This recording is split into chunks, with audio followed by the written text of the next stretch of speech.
Good afternoon, conference. Welcome to sunny Aberdeen and this fantastic new venue that we're gathering in. We're in for 3 days of excellent debate and discussion. And how better to kick that off than by hearing from our MP for Ross, Skye and Lochaber and our leader of our Westminster group of MPs, Ian Blackford, MP.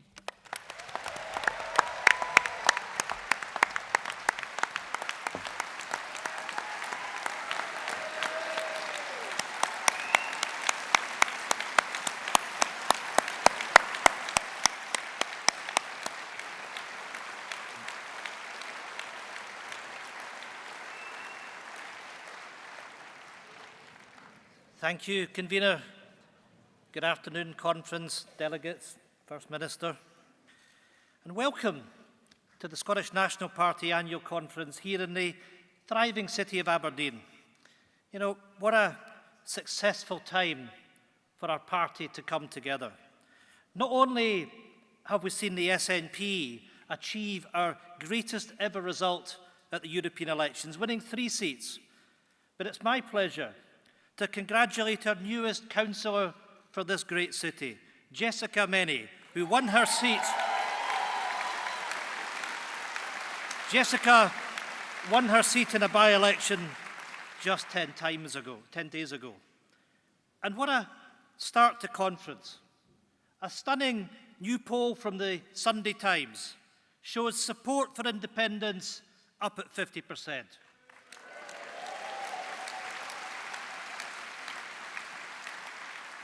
With the SNP projected to make gains right across Scotland and a clear majority believing that Scotland's economy will be better off with independence.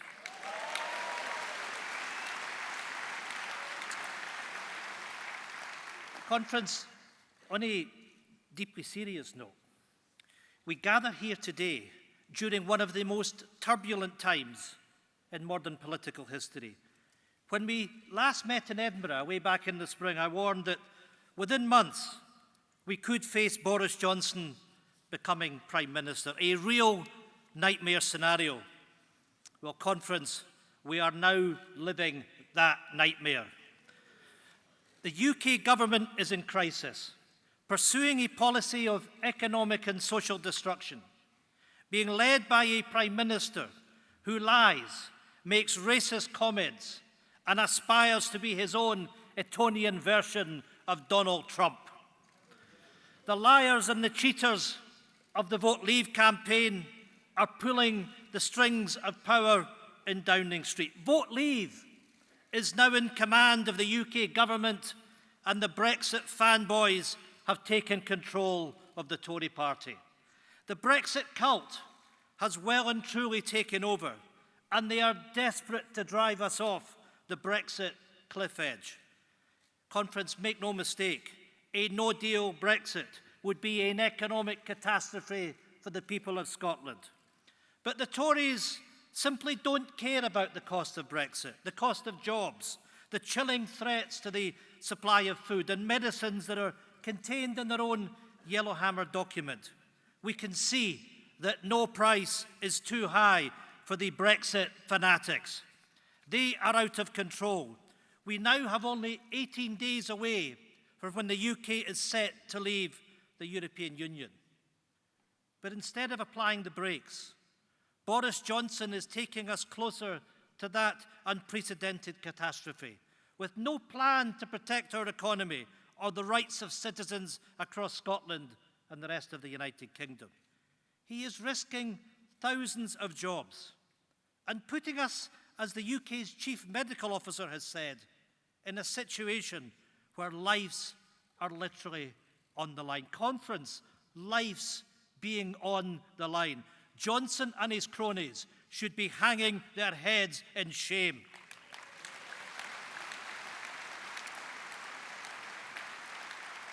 But in Scotland, we're offering something different. We know it doesn't have to be like this. We know that there is a way out. Contrast the dysfunctional, dangerous administration in London with our SNP government in Scotland. A government in London, stagnant, checkmated in Parliament, delivering nothing for the people, with our government working harder than ever for the people of Scotland.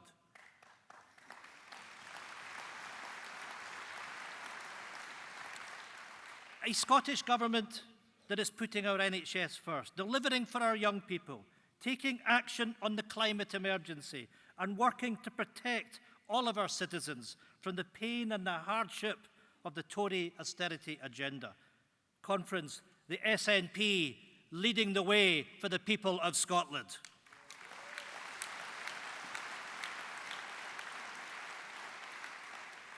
We are winning elections, having had the best ever election result to any European election just a few short weeks ago.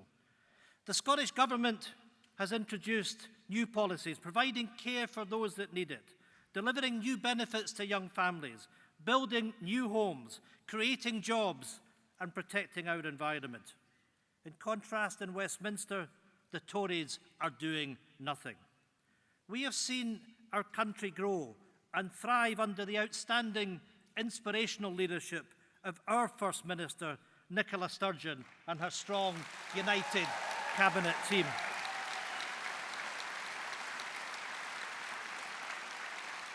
You know, I can tell you, because I've got the privilege of working with the First Minister day in and day out, week in and work out.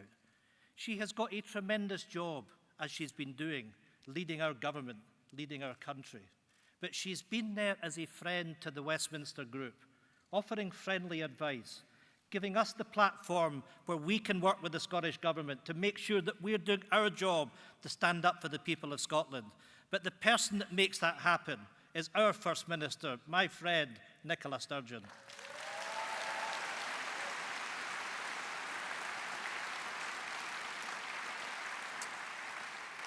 Now, in London, we see a government that is chaotic, incompetent, and riven with infighting, leaving the United Kingdom plagued with inequality, rife with uncertainty, and facing that economic catastrophe.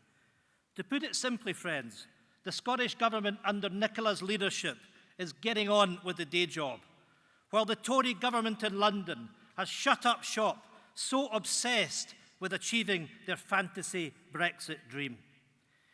You know, 20 years on from devolution, it cannot be denied that the Scottish Parliament, the Scottish Government, has made Scotland a better place, while Westminster continues to let us down. Conference, we cannot allow the UK Government to hold us back any longer.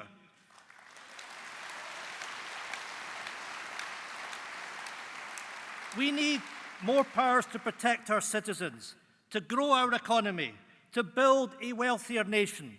We need the powers to deliver lasting change. Conference, Scotland needs independence.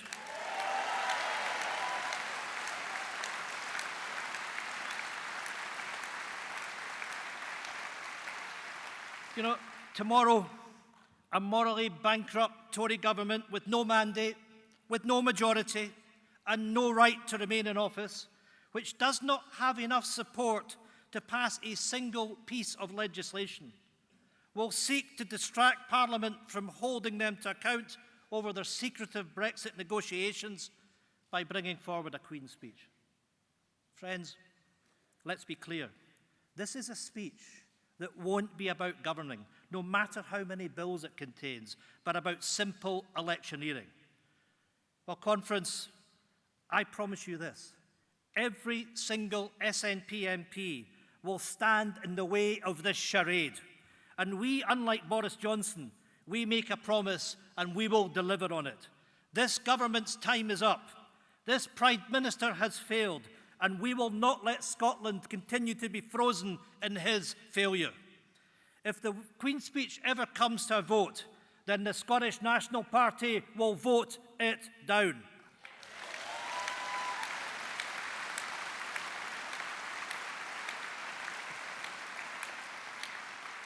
And I say to the Labour Party and to the Liberal Democrats, if they wish to have any credibility left, then they must stand with us. Where do they stand? With us, the real opposition, or with this bankrupt Tory Westminster government? But, Conference, we will not be distracted. We will not let Boris Johnson pull the wool over Scotland's eyes over Brexit. Boris Johnson's half-baked Brexit proposals are even worse than Theresa May's. They are unacceptable, they are unworkable, they are undeliverable, and more importantly, they've been designed to fail. You know, these proposals would take Scotland out of the European Union, out of the single market, and out of the customs union against our will. They would imperil jobs and opportunities, put industries at risk, and would see our hard-won rights sacrificed in trade deals with Donald Trump. That is unacceptable. The SNP, your SNP MPs, will stand firm in speaking up for Scotland, in respecting Scotland's vote to remain, and in never backing any attempt that will take us out of the European Union against our will.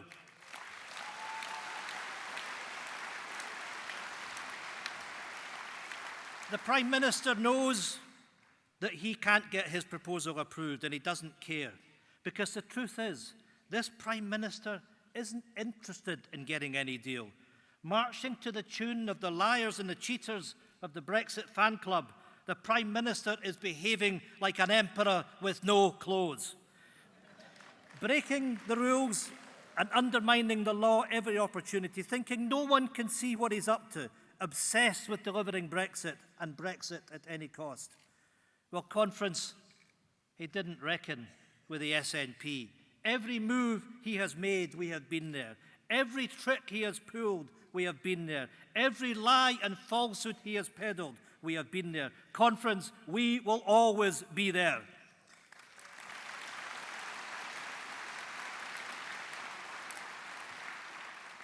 With the SNP, Scotland knows that our voices are at our strongest and that our right to remain in the EU cannot and will not be ignored. We have sought compromise across the House of Commons, and we've sought to build consensus. We've defeated the government time and time again. Boris Johnson hasn't won a single vote yet. Stuart Hosey has worked with others to take over the business of Parliament and put the government in its place. Stephen Gethins negotiated with others to secure the Ben Act, to make sure that no deal is not an option. And in the courts, Joanna Cherry and a team of SNP MPs delivered a historic defeat to this Prime Minister, forcing the Tories to respect the rule of law and to reopen Parliament.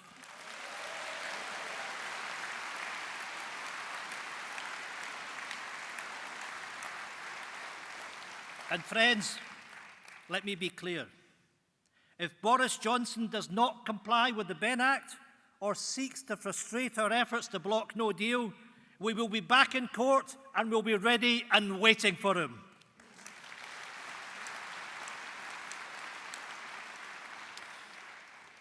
But, Conference, this perpetual cycle of court cases and parliamentary defeats, while it's effective, is no way to run a country.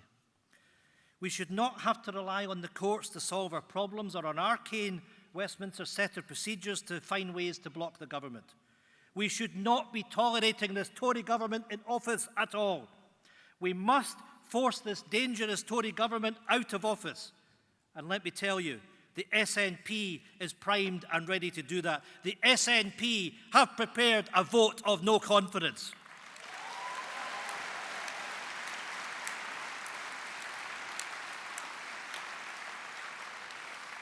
So today, I want to set out very, very clearly the SNP position. We have worked well with other opposition parties, but friends, our patience has limits. Excuses after excuses from the Liberal Democrats.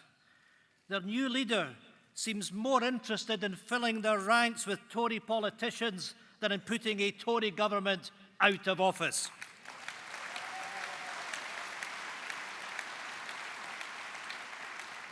And let's not forget and remind the people of Scotland that the Liberal Democrats voted for austerity. They defended cuts to income support. They tripled tuition fees and they promoted the punishing universal credit system. And friends, it was a Liberal Democrat minister in the coalition government that pushed through the increase in women's pensionable age. They should be ashamed of themselves.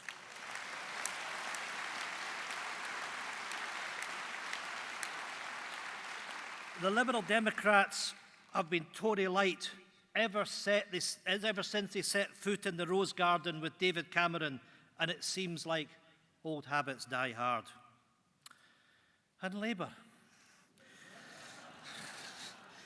Sometimes I think we need to remind Labour that the job of the so-called official opposition is to oppose the Tory government, not for Labour politicians to oppose each other.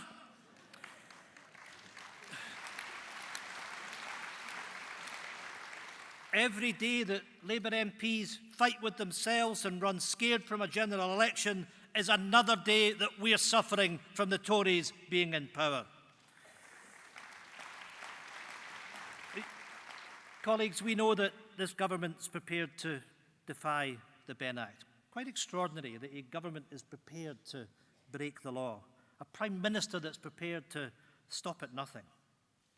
So instead of sitting back and letting Boris Johnson hold all the cards, we, the opposition, must remove the deck from his hands.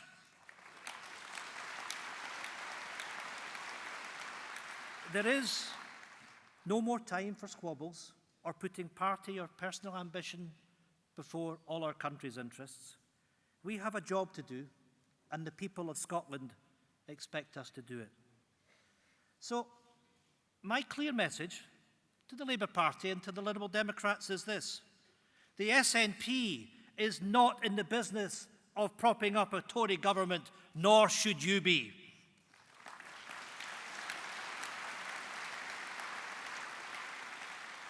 The excuses for keeping Boris Johnson in office are running dry, and the patience of the people of Scotland is running out.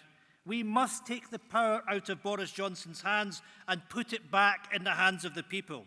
So I can announce today the SNP has prepared a motion of no confidence in Boris Johnson and his government. We will not play Boris Johnson's games and give in to his demands. But after years of Brexit chaos, the only option that truly puts a stop to this chaos is to call a general election.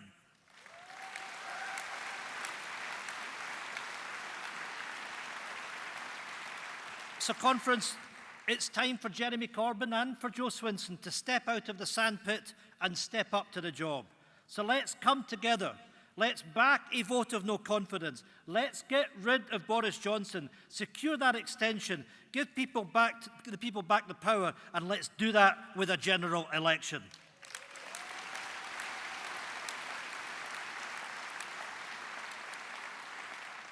Jeremy, Jo, the clock is ticking. The SNP is ready to act. Are you?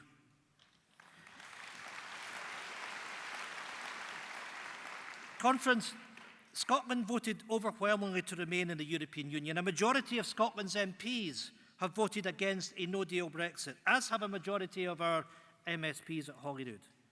Yet despite that, Scotland's wishes have counted for nothing as the UK government ploughs on ahead, taking us closer to the cliff edge of that no deal. It's clearer than ever that the Conservatives simply don't care what Scotland thinks. They've imposed cruel and callous cuts in income support for the sick and the vulnerable. They've robbed women of their state pensions and implemented the rape clause.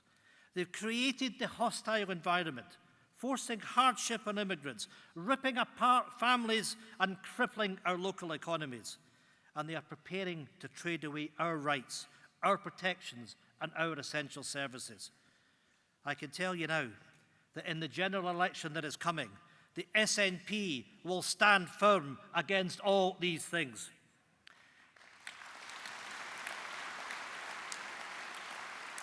A win for the SNP in any election will be a win for the rights for immigrants to live and work in Scotland, the place that they call home.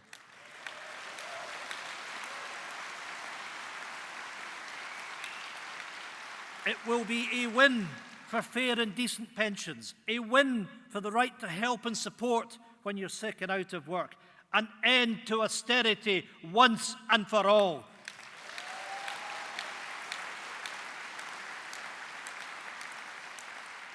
And a win for a society where each and every citizen should be treated with dignity and respect, because we know that society is only ever as strong as its weakest link.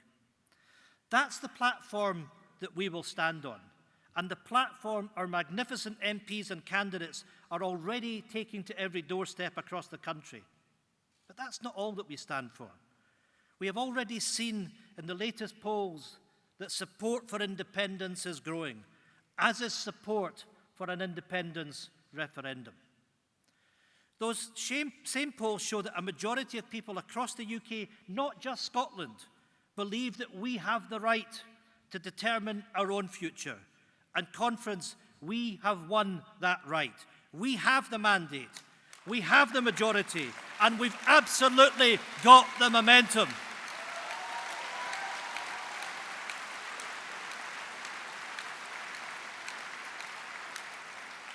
And Conference, no one, not Boris Johnson, not Jeremy Corbyn, not anyone, has any democratic right to block that decision from being made.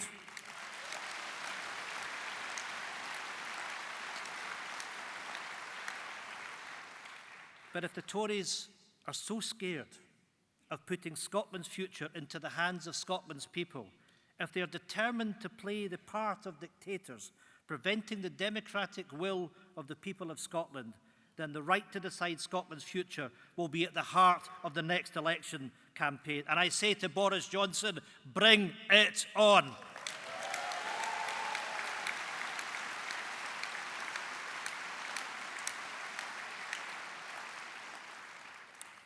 Finally, Conference, on this point, let me say this. The way to deliver independence is in a legal referendum that will be accepted and recognised by our European and international partners. So when you hear talk of a so-called Plan B,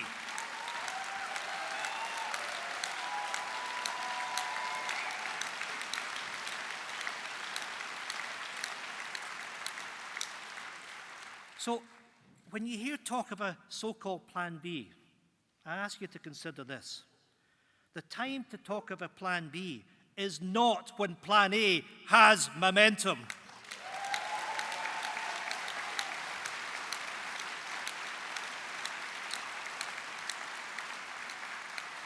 And friends, make absolutely no mistake.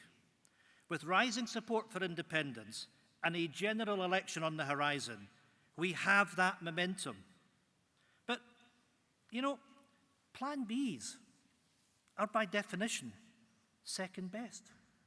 That's why our opponents would love us to shift onto that ground. It concedes their right to block the best route to independence, and they will always settle for second best for Scotland. We never will. When it comes to Scotland's future, we should demand and win the gold standard for democracy and for our country.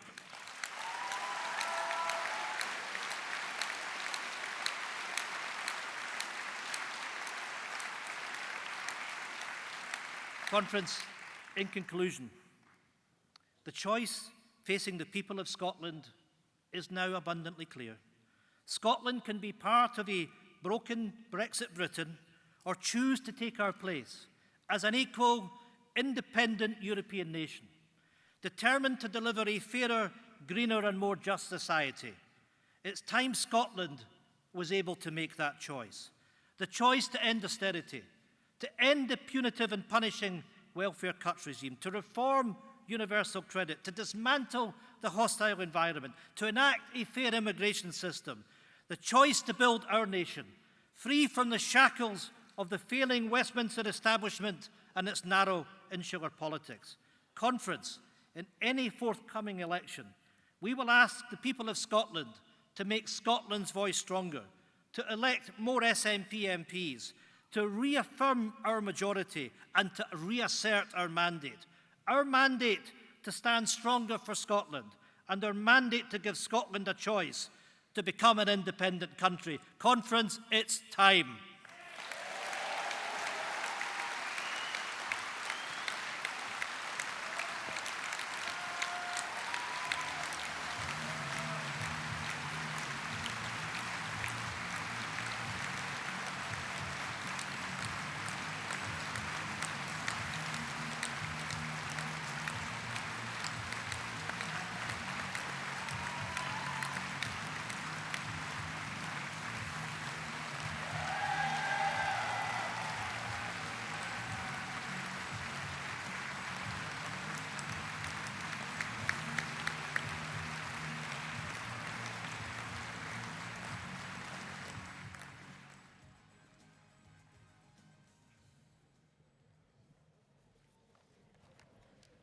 Thank you, Ian. What a start to conference.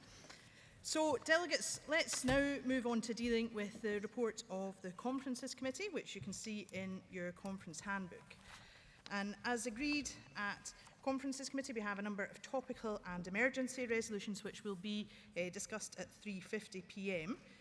I will read over these for you now. I need to tell you that one of them is about Baby Loss Awareness Week, which I'll read second, so if anyone prefers to step outside for that, you may wish to do so just now.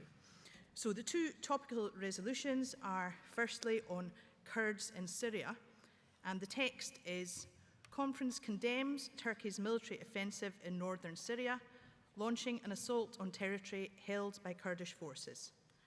Conference recognises Kurdish forces' role in defeating Daesh and believes recent action by the US has allowed for this escalation to take place. Conference believes this will lead to a further humanitarian crisis in the region and calls on all sides to pursue a diplomatic peace process. And that resolution is in the name of Bob Doris, MSP. And the second topical resolution relates to Baby Loss Awareness Week, and the text reads: Conference notes that it is currently Baby Loss Awareness Week, which runs from the 9th to the 15th of October each year and provides an opportunity to raise awareness of baby loss and mark the lives of all babies lost during pregnancy and during or after birth. Conference recognises the particular taboo around disclosing and discussing baby loss during pregnancy, particularly early pregnancy, which can impact on the grieving process for many parents for whom the loss is traumatic. Conference notes baby loss during pregnancy is a significant health issue which requires greater focus within our society and health provision as we strive to build a country with well-being at its heart. Conference sends condolences to all those grieving their little ones. So we will move to these resolutions at 3:50 p.m. approximately, delegates. But for now, we have a number of cards in with questions for the Conference Committee, as well as a request for additional business which has been discussed by the Conferences Committee this morning. They did not consider that to be emergency business, but we do have a request under section 5.1 of the standing orders to consider this, so we will deal with that here. And if 2/3 of delegates support that additional business, we can add it to the agenda and would ask the Conference Committee to schedule for that. So for now, delegates, let's move on to the cards that are in. So these take the form of questions to the National Secretary. And firstly, a point of order from Peter Bell. If Peter can come up to the lectern.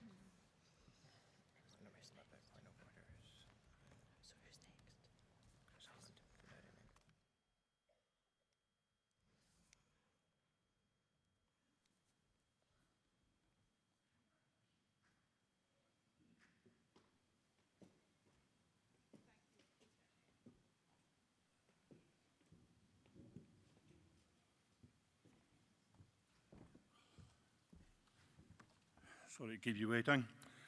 Peter Ray Bell, Perth River Tay Branch. This is not how I envisaged my first time on this platform. Point of order to ask if the standing orders and rules of procedure for the Conferences Committee are available to members, to ask if the meetings of the Conferences Committee are minuted, and if those minutes in any form are available to members. to ask what constitutes a quorum for the Conferences Committee, and to ask whether there is general satisfaction with the transparency of the workings of the Conference Committee. Thank you. Thank you, Peter. So just a point of information for delegates. The system that works for points of order is that they are connected to conduct and process of the debate that's happening. In relation to Peter's particular query, the key thing to look at is the rules and processes which govern these systems. So these are on my SNP, they're on our website, and the outcome of that meeting is in fact the agenda for this conference. So there is information there which demonstrates the outcome of the discussion. So the next card we have in is to move the direct negative in relation to the Conferences Committee report, and that is from Chris Hanlon. If Chris can come up to the lectern.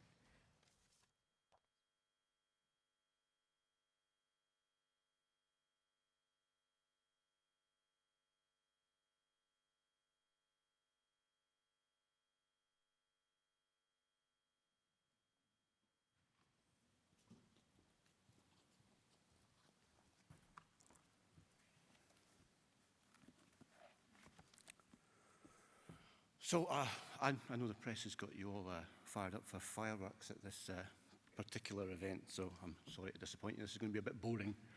As an elected member of the Conference Committee, this is more intended as a minority report than as a motion for the direct negative. The Conference Committee report you are being asked to approve here is one that I strenuously opposed, and that has been produced despite my explicit objections to the procedural ruse it is attempting to normalise. There is no need to do what I am about to explain to you, but for reasons that are beyond my comprehension, those that make these decisions insist that they would rather try to be clever than to use the correct procedure. There are a number of things that our Constitution reserves for conference to decide. Only conference can change the rules that govern the constitutions of branches, for example. If one of you decides that the constitutions of branches need updating, say it becomes clear that March is a much better month for holding AGMs because it's a pain in the neck for treasurers to hold them in September, you would submit a resolution to Conference Committee.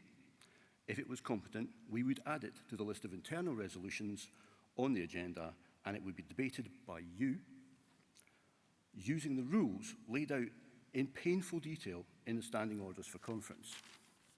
Similarly, those very standing orders for conference can only be amended by conference. Any member that wanted to change them would submit a resolution to Conference Committee, etc., etc., etc.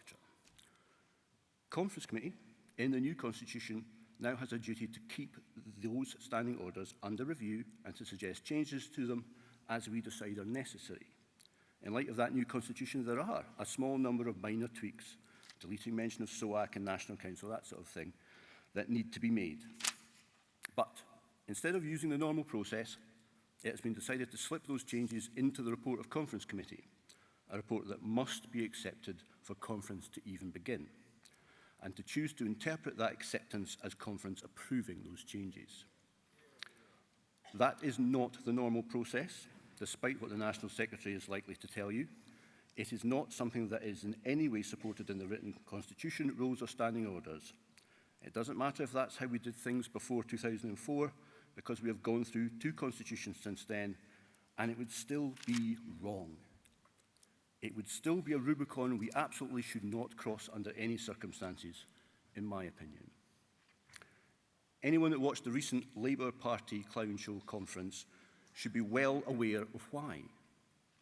What I would propose is that Business Convener accepts a motion to amend this report to delete the parts about the updated standing orders and to simply include those updates as an agenda item in tomorrow's internal session. Failing that, I would recommend that you reject this report of Conference Committee. The rules would suggest that at that point we can't have a conference and we would all have to go home early. But the National Secretary assures me that he has yet more procedural shenanigans up his sleeve that would allow him to ignore those rules too. Thank you. Thank you, Chris. The next speaker is Jerry Fisher to speak against the report.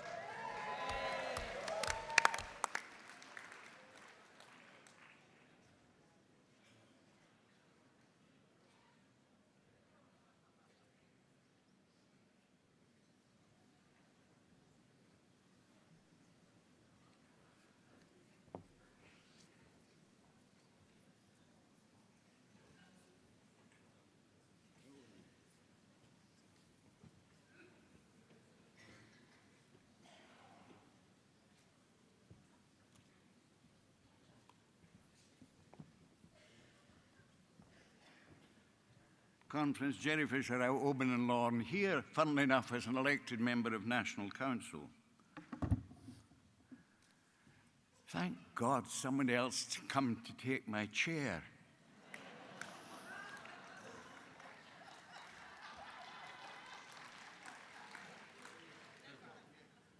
And will not carry the nitpicker answer and the joker answer, which is the establishment answer to my pertinent, difficult, and principled questions. I wish also to oppose this agenda, but I actually have some method of the National Secretary agreeing to my withdrawing my criticism, which even Chris Annan might agree. Here we are at National Conference. Keep on thinking that National Council still exists, which added 3 to the 5 conferences which could actually debate policy and make decisions for the party rather than the elected members making decisions for the party. But that's by the way. We come here for 3 days and we have 6 hours and 20 minutes noted down for discussion on resolutions and policy, in addition to the 4 hours and 35 minutes where we listen to our elected members making their political speeches, which should hardly be necessary to make to the party of which they are members. But that's by the way.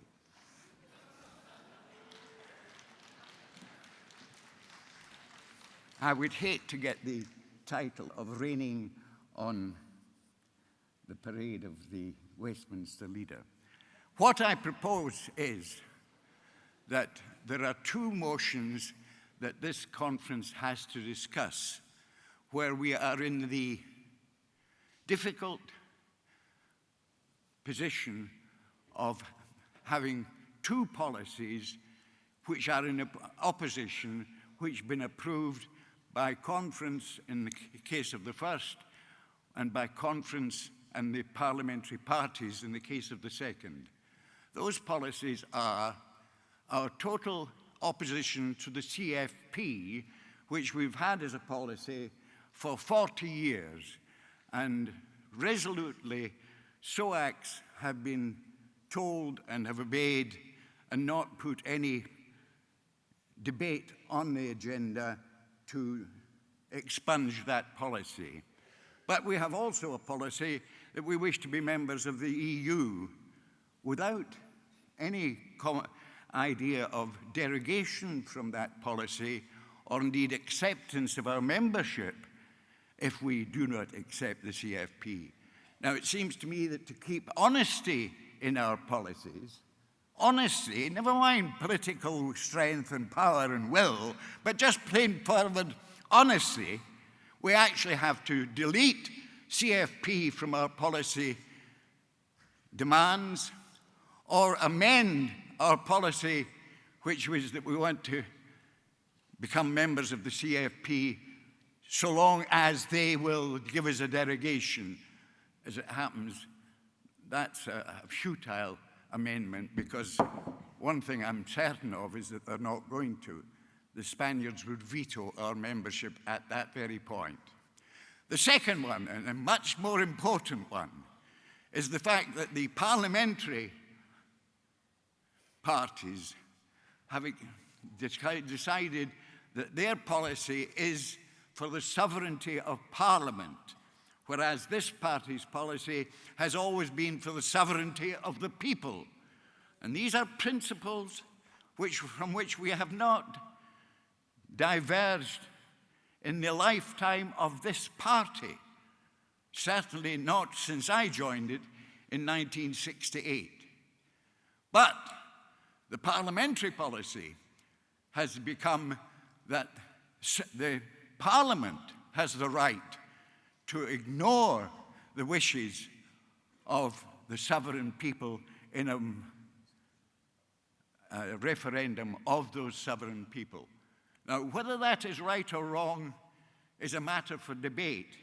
What is absolutely the case is that we must have that debate, because if we accept the parliamentary party's policy of the sovereignty of Parliament, which Joanna went to the Supreme Court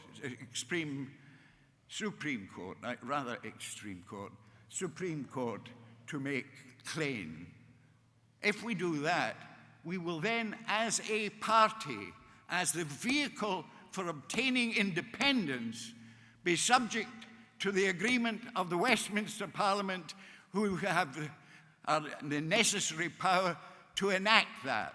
So we move back to Clem Attlee's time in his answer to Robert McIntyre, when Robert McIntyre asked him, what did they have to do to get independence by the parliamentary route? And Clem Attlee said, and governments have since stood by it, all you have to do is to get a majority at Westminster. Now, if this party is willing to go along with that, then we can give up any hope of getting Westminster agreement. All we have to do is to convince 326, minus the 59 that we might have.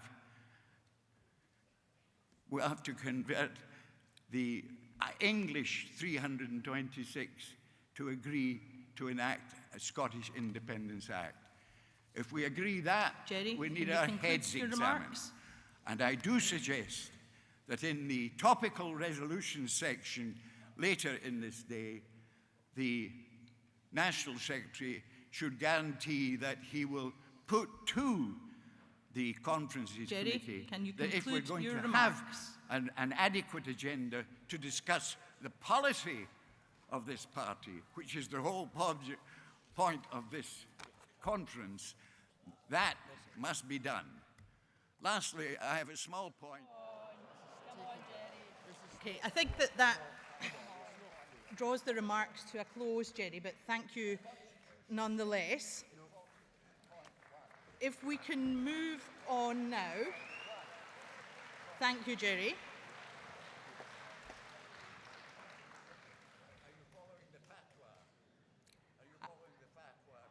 I'm trying to get the person who's following you onto the stage, Jerry. So we're going to move on now, delegates, thanking Jerry for his contribution. And we're going to move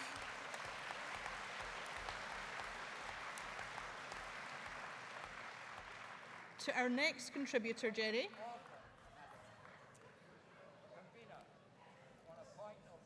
Point of order. You know, don't I?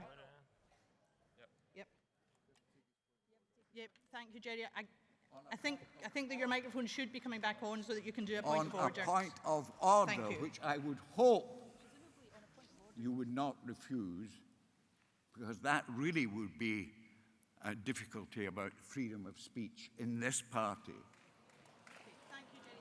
We would like everyone to have the ability I was about to point out that the Conferences Committee contains a statement of the changes to the standing orders, which is contrary to the Constitution. In 43.1 section of the Constitution, which our tame solicitor managed to let go through last year, it says quite clearly that amendments to standing orders must be approved by conference. There is no detailed statement in the Conference Committee report, and therefore we will not have standing orders. And without standing orders, we don't have a conference either. And I think that's a good point to conclude. So thank you, Jerry, for that contribution. So our next speaker is Chris McElhenney to move additional business.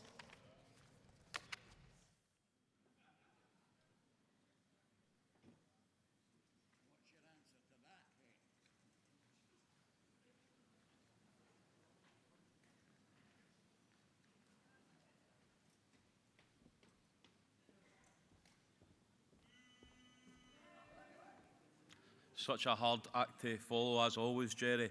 Good afternoon, Conference First Minister, Deputy First Minister, Convener. And Convener, can I just add my congratulations to your selection to fight the East Renfrewshire seat, which I'm very confident you will win back for the SNP from the Tories at the upcoming election.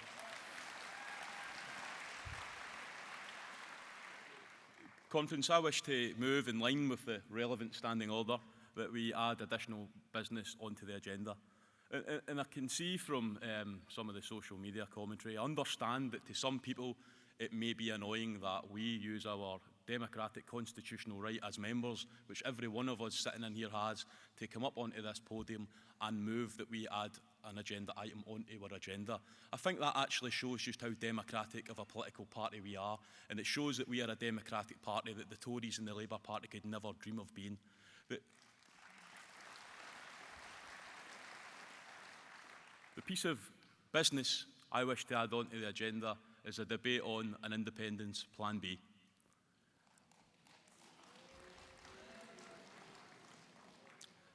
I think that as a democratic political party, it's absolutely legitimate that we, the grassroots members of this party, have at least the opportunity to debate a plan B at our party conference. And what is a plan B? Absolutely, and of course, as Ian Blackford's speech alluded to it, because I have heard more about Plan B over the last 2 days than I have heard over the last 2 weeks. Plan A is the plan that we want to have. We have a triple lock mandate for an independence referendum. What do we benefit from a quadruple lock mandate, or even a fifth or a sixth mandate, by continually winning elections when we have a usurper Prime Minister in Boris Johnson who refuses to accept the democratic mandate of Scotland? That's why I support a plan B, and I think we should at the very least, have a debate on it. You may not agree, judging by some of your boos in the front row, which I don't think is within the proud traditions of this party. You may not agree. You may not agree with the policy of having a plan B, but we are a democratic political party, and vibrant political debate is what has made this party the party it has been for 85 years, and it's what got us elected to government in the first place. What is Plan B? Plan B is that if Boris Johnson, that unelected Tory Prime Minister, if he refuses to give Scotland a Section 30 order so that we can have the referendum we have the mandate for, then a majority, a pro-independence majority at the next election should be a mandate to enter straight into independence negotiations with the UK government. Convener, I so move that you put that to conference to have a vote on whether we should include that in the conference programme. Thank you. Okay. Thank you, Chris. And thank you, delegates. So we have no further cards in, so I would ask Angus MacLeod to respond to the questions put as National Secretary, and then we'll move to votes. Good afternoon, delegates, and welcome to Aberdeen and this terrific conference venue. I'm glad to see we've started conference in the traditional manner. It is my pleasure to move the standing orders and agenda for this year's conference on behalf of the Conferences Committee. And can I start, as always, by thanking the branches and affiliate organisations who took the time to debate resolutions and amendments and submit them, who devised them and made sure that they were competent and then submitted them. Your hard work is vital in ensuring we remain a party where policy is generated from the ground up and where resolutions are considered equally, whether they are written by an ordinary branch member or by a member of the National Executive Committee. Can I also thank the members of the Conferences Committee for their hard work on behalf of all of us in determining this year's agenda. They are all volunteers and they deserve our thanks. So turning to the questions to the report, I'll start with Jerry, and I'm sorry about abolishing National Council, Jerry. but conference agreed that that was the best thing to do. But regarding policy and regarding the CFP specifically, I don't recall in any of my time as National Secretary seeing a resolution from Oban and Lorne Branch or from your good self on that matter. So if you want a debate in this forum on the CFP, then submit a resolution. And actually, the Conferences Committee will be more than happy to work with you on that basis, as will the Policy Development Committee. So if you want a debate, you bring a resolution to conference, like the rest of us. And on the point, I am always more than happy to work with you, Jerry, so you have my personal guarantee if I remain in post. The Scottish, on the point of the sovereignty of the Scottish people, well, the Scottish people voted to remain in the EU, and our Westminster colleagues are following that sovereign decision of the Scottish people. You also touched on adopting standing orders, as did Chris Hanlon. So you mentioned the report of the committee, and three out of the final 4 paragraphs of that report specifically refer and highlight any of the changes to the standing orders. So, to turn to Chris Hanlon's question on a related note, adopting standing orders at the start of conference was done for many a year as a matter of routine. It stopped being a requirement, but where minor changes were included, it remains an option to do so. So any changes in the standing orders are purely reflective of the decisions of this body of National Conference in October 2018, where we decided to rename SOAC the Conferences Committee, for example. So nearly all of the Conferences Committee, with Chris's honourable exception, decided that having standing orders that reflected the current bodies of the party made sense, and given the fact that we were following the decisions of conference and we were putting them to conference to be adopted, then that was the best way to proceed. Now, Chris disagrees with that, and that is fine. However, everyone else in the committee raised no objection, and the majority were clearly in favour. So, on the matter of Chris's resolution, to which we will vote, the Conferences Committee has now considered this resolution, or various variants of it, on 3 occasions. We met this morning and did not believe that it could be considered in any way emergency business, given we had already considered it, given we had said to the movers we'd be happy to work with them to redraft it, and they have not worked with us on that basis. So regardless of the very real concerns regarding the competence or otherwise of the resolution that Chris is proposing, the committee did not believe that resolutions that have twice been rejected should be or can be considered as emergency business. The committee felt that on any plain reading of the standing orders, that reading would have to preclude Section 5 being used to shoehorn in resolutions that had been already discussed and rejected by the committee, by the elected committee that was elected by members of this body of National Conference, on the basis that the resolution remained incoherent or had fundamental questions that had not been addressed. As your National Secretary, I wholeheartedly agree with the decision of the committee. Clearly, if a properly drafted resolution was submitted to conference, to the Conferences Committee, we would consider that for a future conference. However, this is not a question of debate, of the possibility of vibrant debate. We are all in favour of that in the Conferences Committee and in this party, and it is a proud tradition that we have. It is a question of whether we need competently drafted resolutions on which to have that debate, and the committee was not convinced that we do. So I offered, as did, on behalf of the committee, to work with the movers of this resolution when it was first rejected. That offer still stands, and it is one which has not been taken up yet, but we will work with them if they want to do so.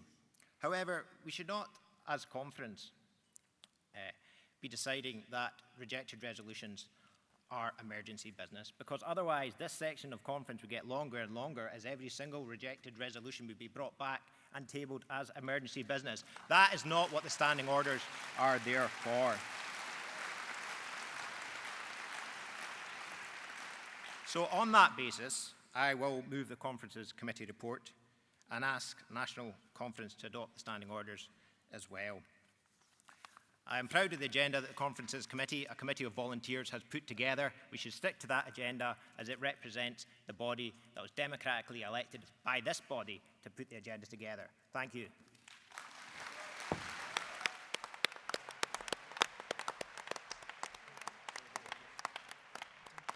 Thank you very much, Angus, and thank you, delegates. So let's move on to voting.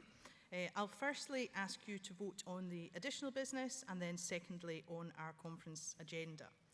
So firstly, on the additional business as put by Chris McElhenney, all those in favour, please raise your cards. Thank you. Cards down. All those against, please raise your cards. Cards down. So the additional business falls overwhelmingly.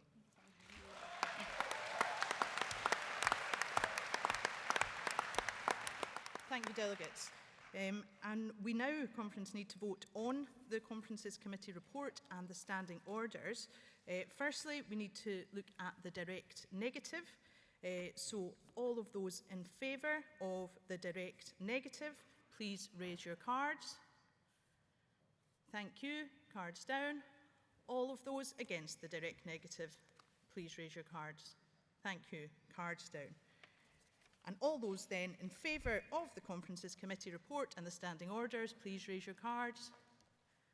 Thank you. Cards down. And all those against, please raise your cards. Thank you. Cards down. So, Conference, you have overwhelmingly confirmed that you wish to proceed with our agenda. I know that we're going to have 3 fantastic days, which we're all looking forward to, so thank you for that.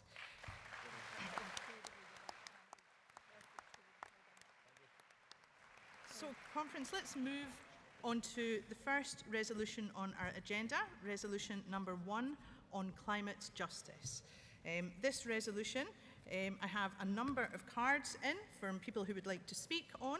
I do not have a formal proposer for the resolution, but I do have a card in from Linda Fabiani, MSP, and I wonder if Linda would like to come and propose the resolution.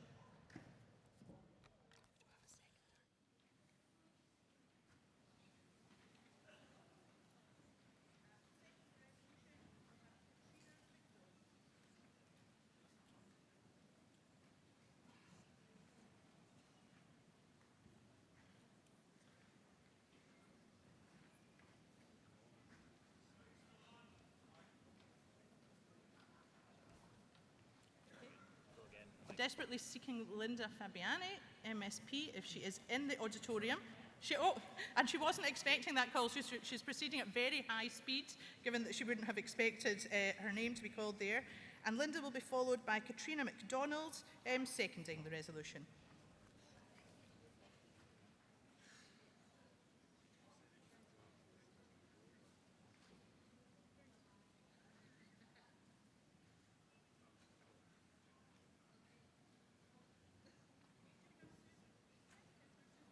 Auditorium. I'm not touching it. There you go. Do we have Councillor Susan Aitken in the auditorium? We have a lot of people who would like to second this resolution, but one of them is going to need to come and help us by proposing it.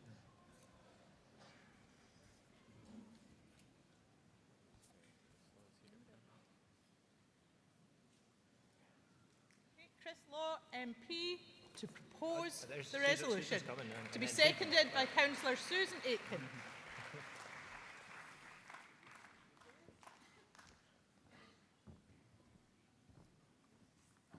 Good afternoon, Conference. Friends, as we enter the final steps in our journey to Scotland's independence, I take great pride in the leadership Scotland already shows on the world stage and look forward to seeing how much more we can do as an independent nation. It is right that climate justice is quite literally top of our agenda today as our first resolution. Whether it be climate change at home, striving for climate justice around the planet, and delivering a sustainable earth, these have been the defining features of our Scottish Government. Whilst it's been the most developed and industrialised countries that have been the biggest contributors to carbon emissions, it is the poorest communities in the world who feel the most devastating impact of climate change. We must recognise this reality, and it falls upon our shoulders to right this wrong. It is time that the UK government followed our example. What good is our work on providing education for the world's poorest and most vulnerable? What good is it tackling inequalities across our planet? And what good is it promoting peace and justice if it's only to be undermined by natural disasters, civil unrest, disease, famine, and leading to hundreds of millions of people leaving their homes as a result of climate change? The UK government can learn lessons if it wishes from the Scottish government. The Climate Justice Fund was a world first, and it sits alongside our ambitious commitments for Scotland to become net zero society by 2045 and to reduce emissions by 75% by 2030. This week, I had the privilege to meet some of the Extinction Rebellion protesters, some of them from my city, from Dundee. These are people of all ages and all backgrounds, and I listened. Boris Johnson chose, on the other hand, to ignore them and described these protesters, and I quote, as uncooperative crusties. So let me say this, as a long-haired, tweed-wearing crusty, I have a message for the Prime Minister. The world cannot wait on you, Boris. The time is right here and right now.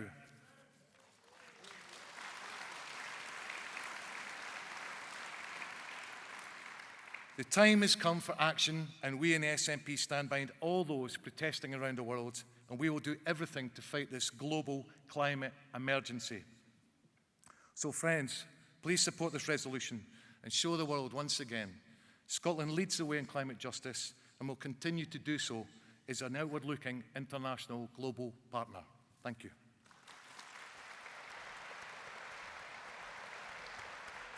Thank you, Chris. To second the motion, we have Councillor Susan Aitken, to be followed by Katrina MacDonald.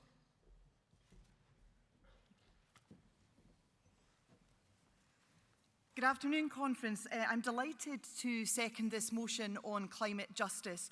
Surely, along with Scottish independence, the core defining political issue of our times. In just over a year's time, the world will come to Glasgow. We will host COP26, the UN Global Climate Summit, the biggest event that Scotland and indeed these islands has ever hosted. 30,000 delegates, over 170 world leaders, and thousands of citizens demanding global climate justice will come to Scotland.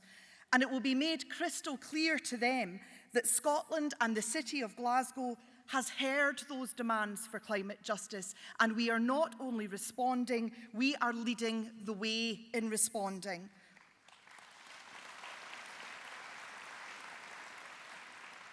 As one of the cradles of the Industrial Revolution, Glasgow played a historic role in contributing to the causes of climate change. So as a city, we have a particular responsibility to show leadership now in delivering climate justice here at home, in Scotland, and across the world. That's why we've set ourselves a target in Glasgow to become a net zero carbon city by 2030. It's a challenging target, it's going to be tough, but we believe that it's absolutely essential and that Glasgow has that historic moral responsibility to lead the way. And our commitment to climate justice goes hand in hand with our commitment to social justice here and across the world. Just as it's the poorest global citizens who suffer most from the effects of climate change, so it is the poorest citizens in our own communities who are most likely to suffer the negative effects on health and on quality of life of air pollution or of fuel poverty.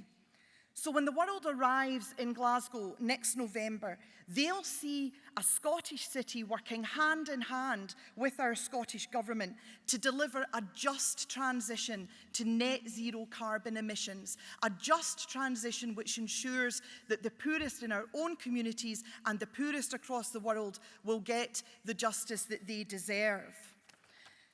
Where once Glasgow led the world in the high carbon industries of the past, now our commitment is to use our natural gift for innovation. Innovation is in Glasgow and in Scotland's DNA to create solutions to address the climate emergency.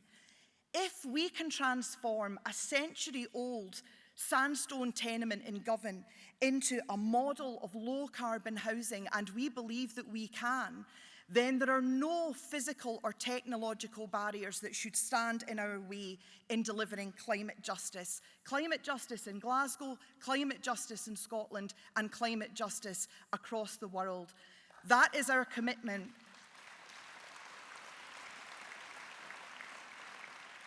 That is our shared commitment here in Scotland. That is what we will deliver. That is what the world will see when they come to Glasgow next November. And we will be proud to show them the efforts that Scotland is making on the world's behalf to deliver a carbon-free world. Please support this motion conference. Thank you, Susan. Our final speaker on this resolution is Katrina MacDonald. Katrina is a first-time speaker and the Westminster candidate for Edinburgh South.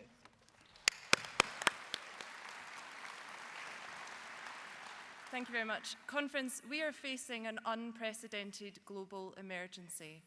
A few weeks ago, I joined thousands of young people in Edinburgh on a global climate strike inspired by the activist Greta Thunberg. We were striking because we realised that if we want to change the world for the better, we cannot rely on the existing system to do it for us. We have to do it ourselves. Now, I think that's something that we understand very well in the SNP, and it's a conviction that's underpinned our action on climate crisis so far. From being the first country in the UK to declare a climate emergency, to establishing the world's first climate justice fund, Scotland has shown that it is ready and able to lead the world towards a better future. Industrial nations like Scotland and the UK have built their economies on the backs of fossil fuels, but we now know that it is disadvantaged communities across the world that are paying the price for our successes. Despite bearing the smallest responsibility for the climate crisis, these communities are disproportionately feeling its effects. Injustice is a global problem, and so too is climate injustice. We can see its impact across the world in marginalised communities like the Yupik in Alaska, the Sami in Sweden, the nomadic shepherds in Mongolia, the poor and largely African-American communities in New Orleans, and the family farming villages of eastern Uganda. But these communities are not just victims of climate change, they are also leading the solution. Like in Vietnam, where a radical new approach to tackling deforestation by giving impoverished local tribes ownership of and responsibility for the forests, which has led to the collapse of the illegal logging industry and the rejuvenation of threatened ecosystems. So it's clear in order to tackle the climate crisis, we must also tackle global injustice. Through initiatives like our Climate Justice Fund, we can repair some of the harm caused by climate change and eradicate the global inequalities that led us to this point. At the heart of that must be the empowerment of Indigenous communities to ensure that the future that we secure for our planet is one that is fair, just, and equal for all. Now, this is a big task, and Scotland is only a small country. But Conference, I know that the SNP is not daunted by what must be done. I know that we're ready to lead Scotland into a better future, and I know we are ready to compel the UK government to follow our lead. Archbishop Desmond Tutu calls the movement for climate justice a narrative of hope for the future. Conference, Scotland is ready to pick up the story, and I call on you to commend this motion. Thank you.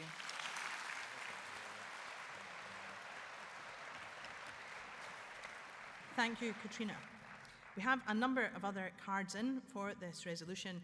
However, we are up against the clock a little bit, so we will move to conclude this particular item. Because there are no cards in against, can I ask if the proposer and the speakers are willing to waive their rights to sum up? I think they are. Can I ask, therefore, Conference, is this resolution passed by acclaim?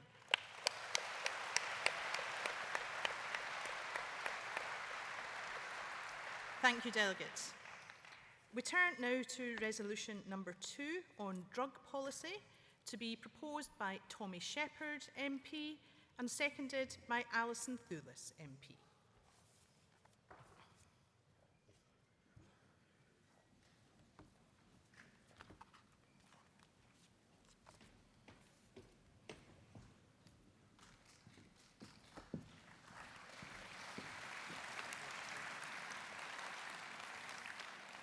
Thank you, Conference. It is my pleasure to propose this resolution and also to ask you to vote for the amendment to it.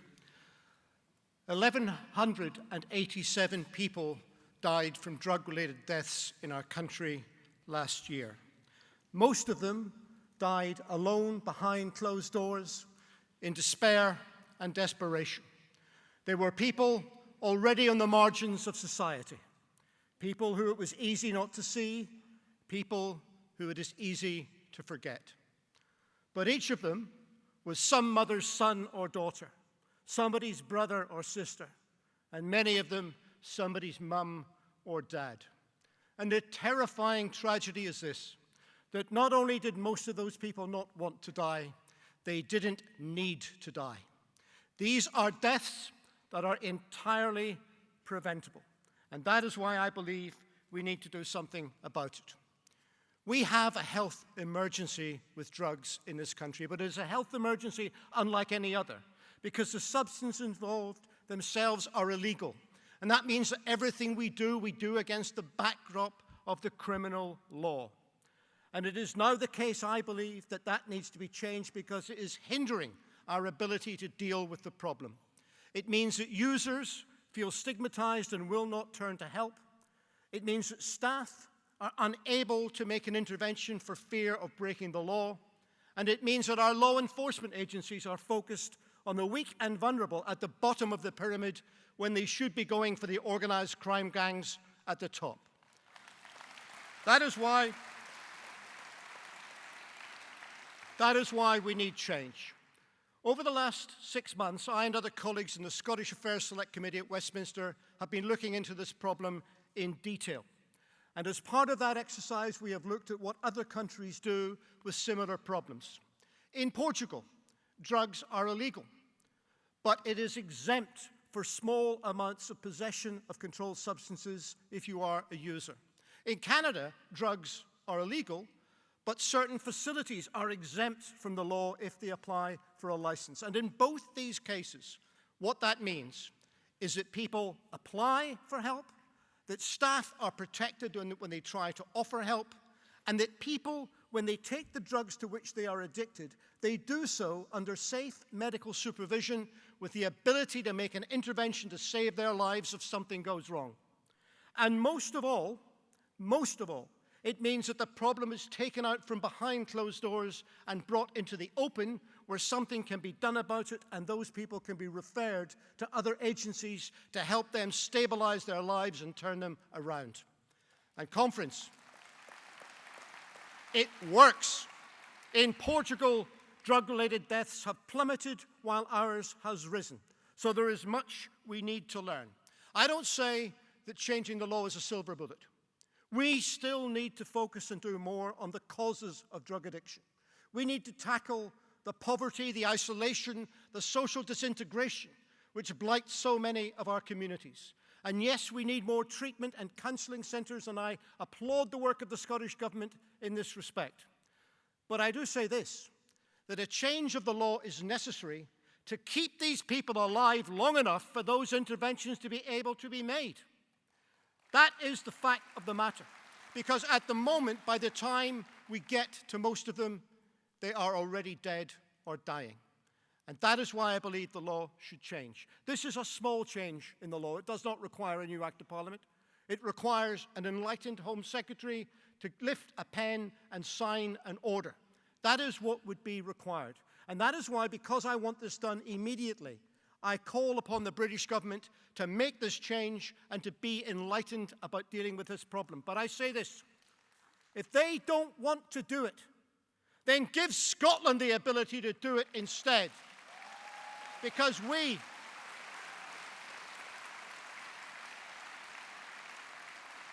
will take the steps necessary to provide our communities. And if the British government prefers to put bigotry over evidence, then let Scotland act, give us the power to do it. And Conference, I say this in conclusion, I know this will be difficult for many people. And I know the Daily Mail will write headlines and try and miscaricature what we are doing. But doing nothing is not an option. We have to take our heads out of the stand as a country, our fingers out of our ears, and we have to adopt bold, enlightened policies which will stop this cull which is going on in our communities. I move. Thank you, Tommy. To second the resolution, we have Alison Thewlis MP, to be followed by Anne McLaughlin to move the amendment. Conference, Scotland faces a drug death crisis, a public health emergency. 868 in 2016, 934 in 2017, 1,187 people died last year of drug-related deaths. And these are not just numbers, Conference. We should remember them, each of them, as a person who was loved, someone's friend, someone's family, someone's child, whose life and their potential was removed and taken away. We should not treat those drug-related deaths with any less attention than if they had died from any other cause. We have not done enough as a society to prevent those losses, and Conference, if we had, this resolution would not be here today. What we have done so far as a nation has not worked. The Scottish Government's Drug Task Force is looking closely at what we can do and what needs to change, and I hope that their actions will be swift, and they are taking action on this issue. But what remains a barrier to progress, however, is the Misuse of Drugs Act, which is reserved to Westminster. This prevents Glasgow from opening a supervised drug consumption room, or perhaps more accurately, an overdose prevention room. And why are these important? Because there's not been a single death, not one single death, in any drug consumption room anywhere in the world. They operate in Canada, Australia, Switzerland, France, Germany, Denmark, and many more places besides. They have specialist nurses and medical staff on hand to help support people through addiction issues. All the evidence is that they reduce harm, they help those using drugs stabilise their lives, and they reduce drug litter and antisocial behaviour. Because right now, Conference, drug consumption rooms exist on waste ground, filthy bin shelters, lonely back lanes, and in any space where those injecting drugs can steal a tiny moment of privacy. And one of my constituents got in touch with me this morning to say that he had lifted 4 used needles from just outside his house. This is going on every single day in Glasgow, a step away from the main paths and thoroughfares, but it is happening, Conference, and people are dying. If we were to open a drug consumption room in Glasgow, those running the facility, those working in it, and those who wish to use it would all face prosecution under the Misuse of Drugs Act. This outdated law, Conference, makes criminals of those who want to save lives. We have had a plan in Glasgow for 3 years. Imagine the lives that could have been saved if the UK Home Office wasn't ideologically opposed to this plan. We need full control over drug laws in Scotland, and we need it now, Conference. And we need to look at a nation, how we treat those with addiction issues and their families, because it shouldn't be a fight and a struggle every single day. We must do something different and look at the evidence of what has worked around the world and take urgent action in response. The grassroots faces and voices of recovery say, you keep talking, we keep dying. Conference, we must not let them down. Please support the resolution and support the amendment. Thank you. Thank you, Alison. To move the amendment, we now have Anne McLaughlin. Anne McLaughlin is the Westminster candidate for Glasgow North East, and the amendment will be seconded by Danny Aston. Conference, I spoke in the debate at the Spring Conference about safe injecting facilities for drug users. I used my time then to encourage people to recognise all of the many things that people can be other than drug users or addicts. I talked about someone very close to me who died of a heroin overdose and how he wasn't just an addict, he was also a musician, a storyteller, he was intelligent, he was funny, at times he was irritating. In other words, he was a human being. Because I think we so often lose sight of that when we see someone with their eyes glazed over, or they're asking us for money, or they're clearly off their face. It's irritating, right? But it's not the sum total of who they are. And they could be you. And for all you know, they could be me. I've said all this before, and I'm going to keep saying it.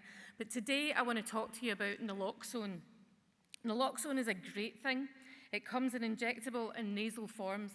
It reverses the effects of opioids like heroin. So if someone knows that they are overdosing, they can use it on themselves. Or if they're too far gone, someone else, a friend or family member, can use it on them. It can stop them dying, and it does. So I did quite a bit of work on this as an MSP in 2011. At that time, Scotland became the first country in the world to distribute it nationally to people who use drugs and their friends and family. And it was great in some respects. For example, drug users emerging from a prison sentence are at higher risk because their bodies are no longer used to using, and it's a shock to the system. But amongst drug users emerging from prison, complete with naloxone kits, the number who died from overdoses dropped from 10% to 4%. So we know it works, but not if the drug user won't carry it around. And studies show that, sadly, only 10% of people who should carry it do carry it. In-depth research shows that it's related to stop and search. And there's a fear, a perception among drug users that if naloxone is found on them, the police will take more of an interest in them because they know they're using illegal substances. And despite Police Scotland clamping down on stop and search, the perception persists. Confusion abounds. And the result is vulnerable drug users whose lives could be saved are too afraid to carry the one thing that would save them. But there would be no confusion if we were to decriminalise possession and consumption of drugs. If users knew that even if they were searched by police and they found a small amount of heroin on them, it would not be an offence. They would have no reason not to carry this life-saving injection on them. Now, I speak as somebody who is totally against using drugs, but I also am somebody that is aware that most of us in here use drugs. It just might be a drug that's currently not an offence to use. And I appreciate not everyone's ready for decriminalisation just now. But it's extremely difficult to have the debate on that if you know you don't have the power to do it anyway. So let's pass the resolution, pass the amendment until Scotland is independent, and I expect that to be soon. Okay, cheer me for that if you like. But until we are independent, let's call for the powers to be devolved so that we can fully debate how best to tackle our drug problems in our country, knowing that whatever we decide, we actually have the power to do it. Thank you, Anne. Second the amendment, we have Danny Aston, to be followed by Ronnie Cowan, MP, in favour of the resolution.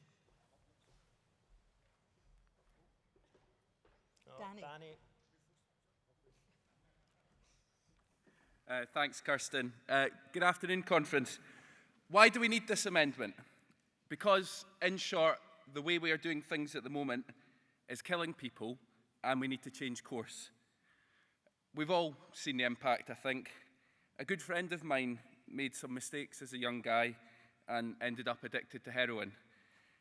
Things got bad, but he's one of the lucky ones. He's clean, he's out of prison, he's running his own business, and he's got a young daughter now. But he's the exception and not the rule.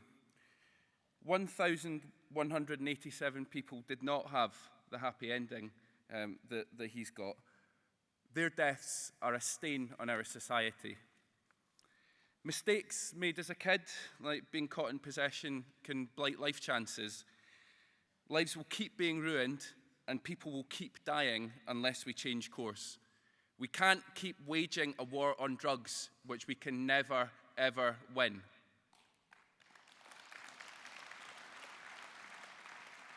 The evidence from countries like Portugal is clear. A focus on treatment, not punishment, saves lives and saves the public purse money on crisis services, health, social care, policing. If anyone is not in favour of this amendment, they might say, well, let's look at things once we have powers over drug laws. But that's not how we approach independence. We clearly set out our vision of the Scotland that we want to build. And so it would be disingenuous for us not to be clear about how we want to overhaul our approach to drugs. Delegates, we're already behind where we should be on this, not just in relation to other countries, but in terms of the voters. People can see that things aren't working, and they want to see politicians taking a stand on this. Let's change things for the better. Please support the amendment and the motion. Thank you. Thank you, Danny. We now have Ronnie Cowan, MP, speaking in favour of the motion, followed by Councillor Mary Hunter, speaking in favour of the motion.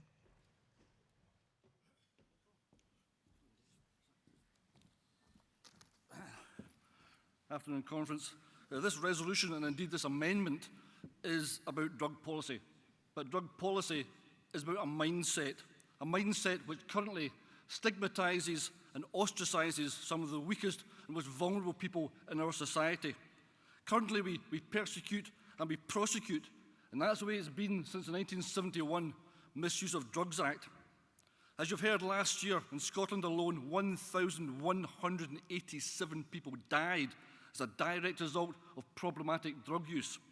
So what's a problematic drug user? Of all the people that use drugs, and I'm going to include alcohol in that, because it is a psychoactive substance which alters the state of your brain, of all those people, 10% are problematic users. Of that 10%, the vast majority have been physically, sexually, or psychologically abused. Those people are self-medicating. Families are scared to step forward and seek the help that their loved ones need for fear of getting them a criminal record, or worse, have them sent to prison. Early intervention is so important in this debate.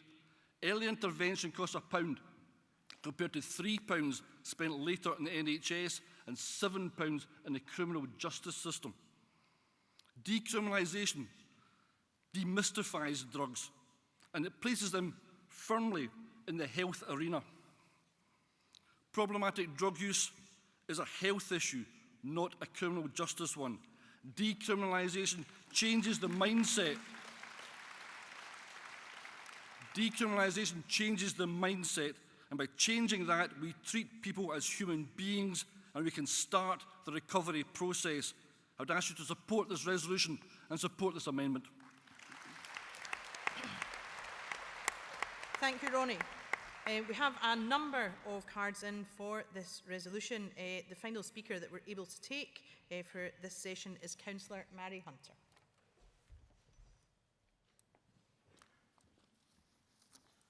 Thank you. Conference, I've spoken to you before about our plan in Glasgow to introduce a safe drug consumption facility, and you were good enough to support me on that. Since then, we've seen the publication of horrific drug death statistics, and in response, we've seen the Tories doubling down on their position, putting ideology in the way of expert advice. Delegates, I've heard people describe the situation in Glasgow as a perfect storm. The combination of an older group of people who inject drugs, who are increasingly physically frail, combined with a particular pattern of polydrug use, is devastating communities across our city. The increase in deaths implicating street value requires a particular response because it's a very particular problem to this country. But addressing poor mental health and challenging stigma is also vital. I completely agree with Anne, we can and we should get more and more people to carry naloxone, first responders, frontline staff, police themselves. But the bigger question is why? Frontline workers tell me that the biggest challenge they face is the degree of ambivalence that people at risk feel about the value of their own lives. People whose addiction is so severe, they're undeterred by the risk of HIV, anthrax, amputations, and ultimately death. Conference, if you're undeterred by the risk of death, you're not going to be deterred by the risk of being arrested. The current legislative framework hampers effective response to a hugely complex problem in multiple ways. And challenging the stigma around addiction means challenging the laws which criminalise addiction, because those laws underpin the stigma. Every person at risk of drug-related death should be valued as highly as someone at risk from cancer, heart disease, a road traffic accident, or any other threat. They should not be placed at risk of prosecution, and neither should those who support them. So, delegates, please support the resolution and the amendment. Thank you.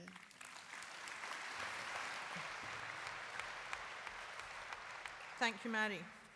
Delegates will now move to voting on Resolution 2. can I first ask if the proposer of the resolution and the amendment are willing to waive their rights to sum up? Yep, okay, thank you. So first of all, we're going to vote on the amendment. Can I ask all those in favour of the amendment to please raise your cards? Thank you. Cards down. All those against, please raise your cards. Thank you. And can I ask you then to vote on the resolution as overwhelmingly amended? So if you are in favour of the resolution as amended, please raise your cards. Thank you. Cards down. And if you are against the resolution as amended, please raise your cards. The resolution as amended is passed unanimously. Thank you, delegates.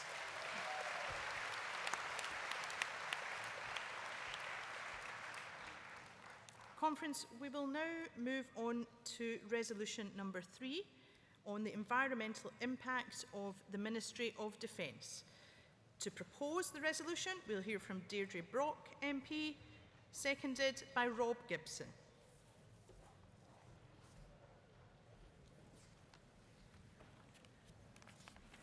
Right, g'day Conference. Take a few tonnes of phosphorus, a few more tonnes of mustard gas, add in radioactive waste for variety, and as much unwanted high explosive munitions as you can find. Add some stuff you're not sure about, load it onto ships, and dump it into the sea. That is what the UK government did for the best part of a century. Thousands of tonnes of explosives, chemical weapons, biological weapons, and nuclear waste all dumped into the seas around our coast.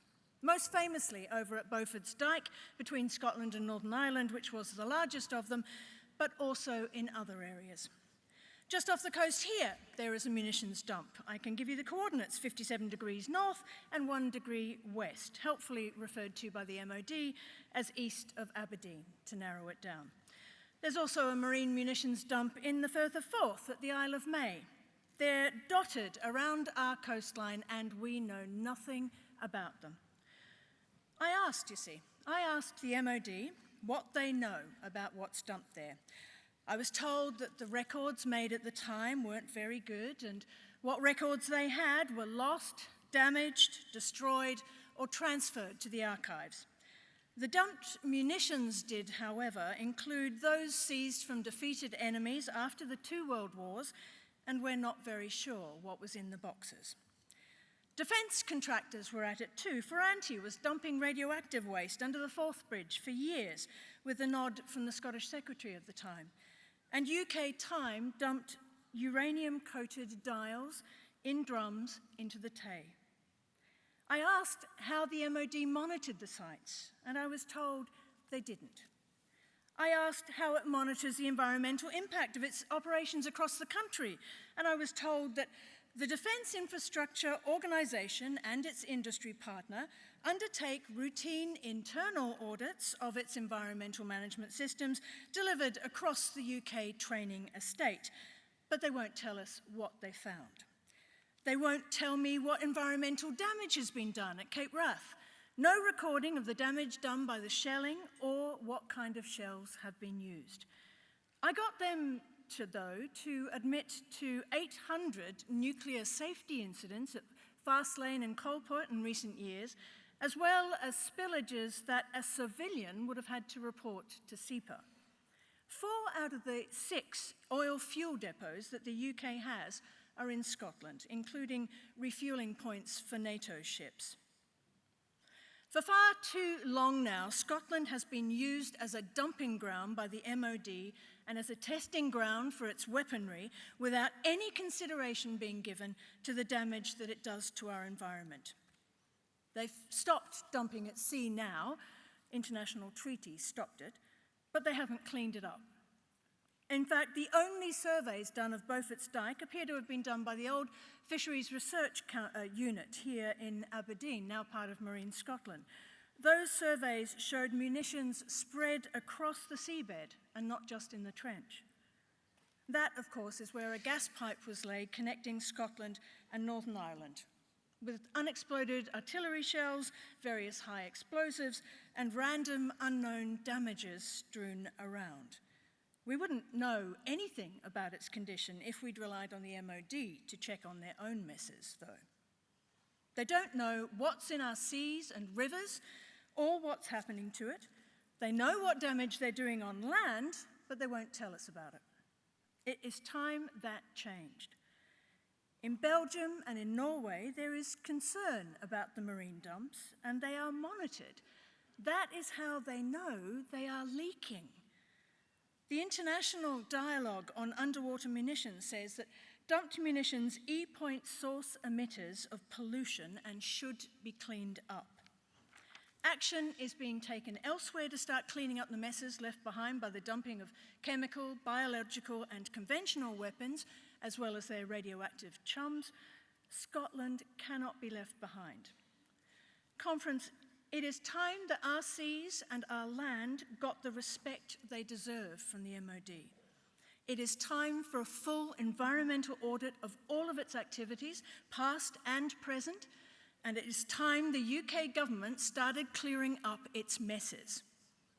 No more weapons dumping in Scotland's seas, no more environmental damage on Scotland's land. We have a message for the UK government. Clean up your mess and do it now. Please support the motion. Thank you. Thank you, Deirdre. To second this resolution, we have Rob Gibson.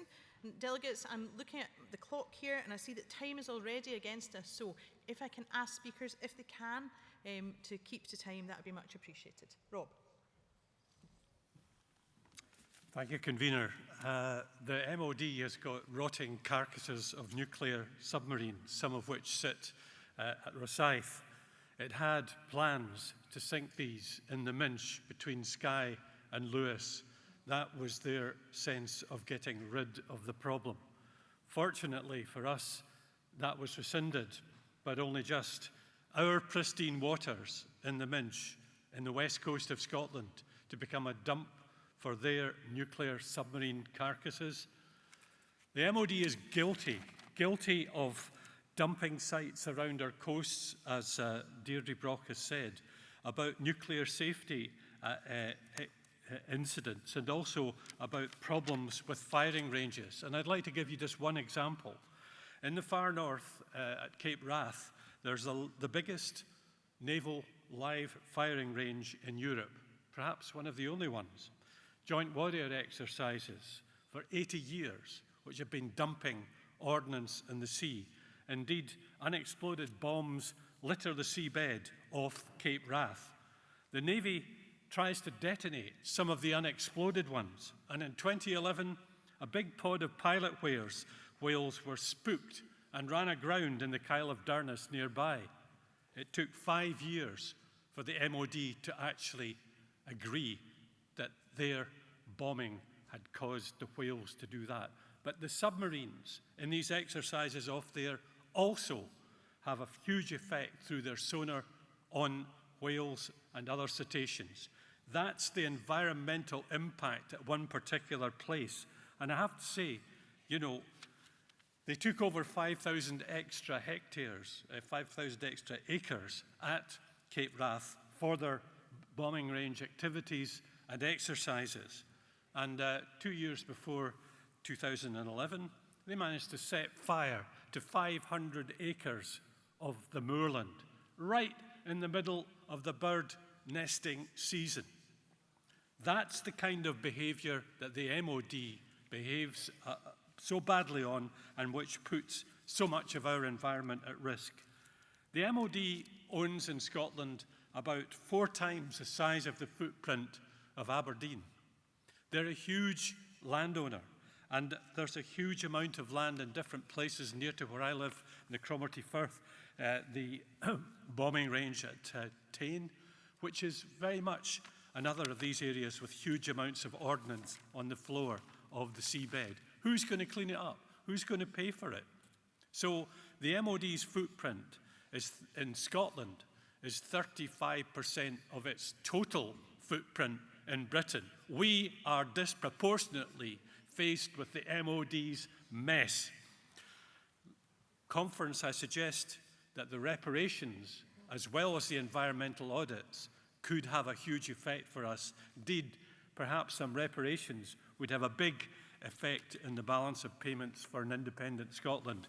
Meanwhile, we get all of the pain and none of the gain. Support the resolution. Thank you. Thank you, Rob. Conference, we have no cards in against the resolution. Can I ask if Deirdre is willing to waive her right to sum up? She is, thank you very much. Can I ask then, Conference, is this resolution passed by acclaim? Thank you, delegates. We'll move now to resolution number 4, Save Our Post Offices, to be proposed by Marion Fellows MP and seconded by Gavin Newlands MP.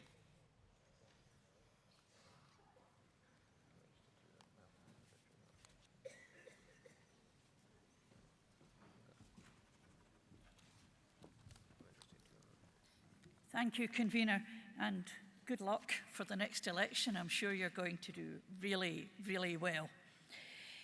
Post offices. We all know about post offices. We all use post offices, and yet they're in dire straits. Why is that? Well, it's easy to look back and look at the Labour Party.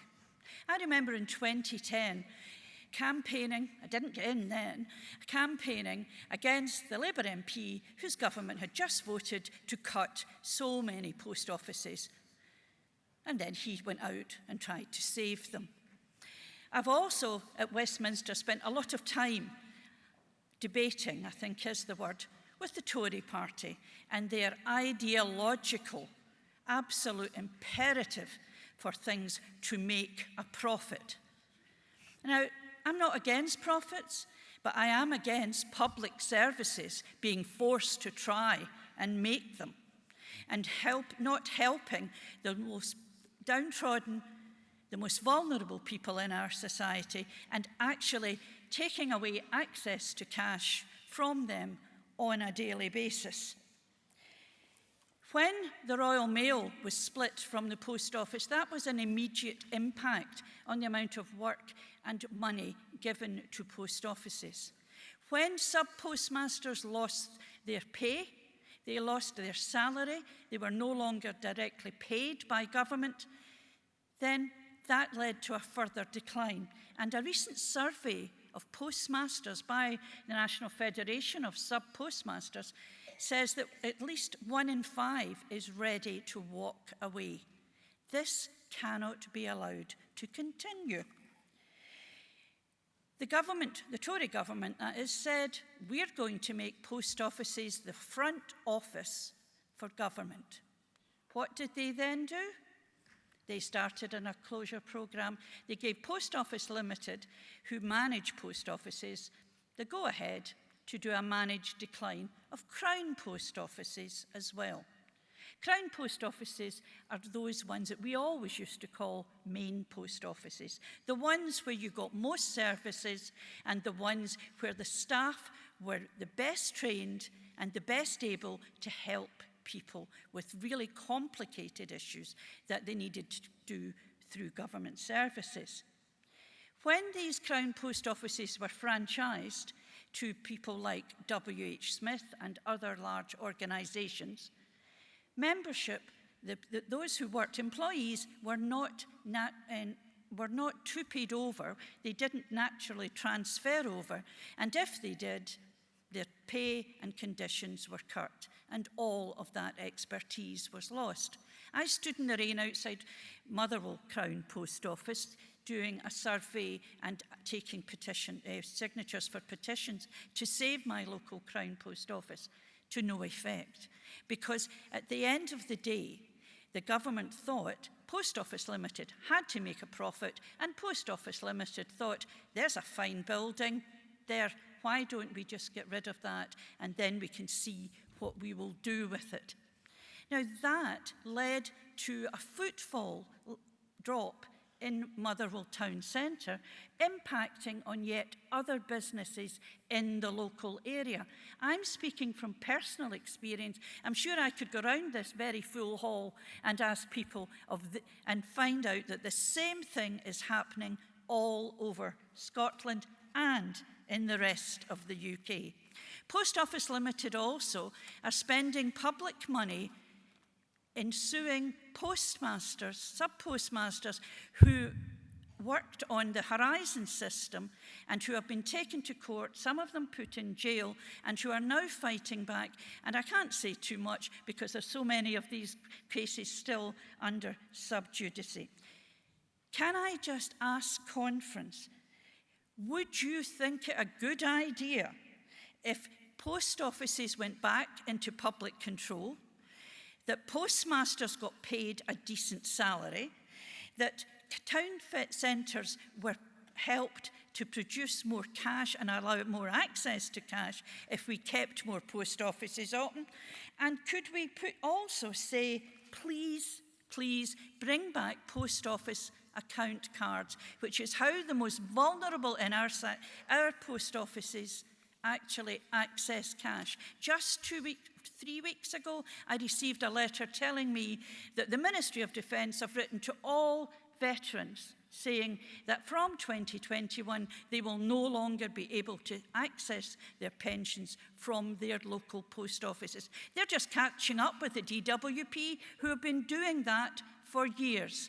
We need to avert this. We need to send a strong message to Westminster that Scotland isn't standing up for this, and that in an independent Scotland, we will not allow this to happen.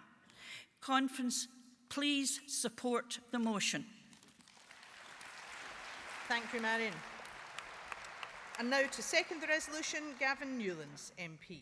And delegates, if I can again remind speakers that we are behind schedule on our agenda for today, so we're trying to speed through things so that we don't lose any of the items off our agenda. So it would be really helpful if our speakers can keep their remarks as concise as possible. Gavin, thank you. So, no pressure then. Good afternoon, Conference. Thanks so much, Kirsten. I can't wait to see you back in the Westminster Group before long. But Conference, absolutely. In the last 40 years, over 10,000 post offices have been closed and our communities have paid the price. Only a handful of branches remain owned and controlled by the post office, with hundreds hived off to W.H. Smith, whose concern for public services is probably best shown by the £8 they charge patients for toothpaste at one of their hospital outlets. Only 2% of our post office network is actually owned by the post office. 85% of branches are contracted out under agency agreements, either to local sub-postmasters or corporations such as W.H. Smith. This is not a programme designed to support our communities and secure the future of a strategic public service. It is death by 1,000 cuts. An ideological decision by a UK Tory government that understands nothing of the challenges our communities face, but everything about how to shovel money into grandiose train lines in London or tax breaks for the uber rich. But it doesn't have to be this way. We can choose a different future for the post office because the goodwill is there. Research shows that 97% of us believe the post office is trustworthy, with people ranking it as one of the most important institutions in their community, even more important apparently than the local pub. Although knowing some of you as I do, I'm not sure you will share that particular sentiment, but perhaps we could combine the two. But our post office, and it is ours, it's publicly owned and publicly accountable, should be leading the way in allowing our towns, villages and cities to flourish. Instead, the sub-postmasters and staff who work hard to deliver these vital services, the backbone of the post office network, are treated as an afterthought. And many have had enough and are leaving the post office in their droves. The public trust the post office. The same, however, cannot be said of our banks. 2/3 of us do not trust the banks to work in the best interests of society. And while banks rack up the profits to provide less and less to the public, yet unbelievably, the banks were paying a pittance to post offices to carry out their banking transactions. More often than not, this work cost the banks less than the minimum wage. I and others in the SNP Westminster Group worked on this by lobbying the banks, Post Office Limited, UK ministers, and I held a debate in the Chamber of the House of Commons on this issue. I'm pleased to say that since that debate, a new agreement has been put in place, and post offices will now receive up to 300% more for carrying out these transactions, an increase which highlights just how poor the previous fees were. It's time for action on our post office that looks beyond deliberate decline and the running down of a network that our country looks to. Instead, we need a positive vision of what your post office can do for you. Many years ago, the British Post Office was a model for the rest of the world. Now it's time for a Scottish Post Office to be a world leader as we move into the future. A better future, an independent future. Conference, pass the resolution. Thank you, Gavin. Conference, I'm sorry that we're not able to take any further speakers on this resolution. I understand that the proposer of the resolution is happy to waive her right to sum up, which is appreciated. There are no cards in against, so can I ask delegates, is this resolution passed by acclaim?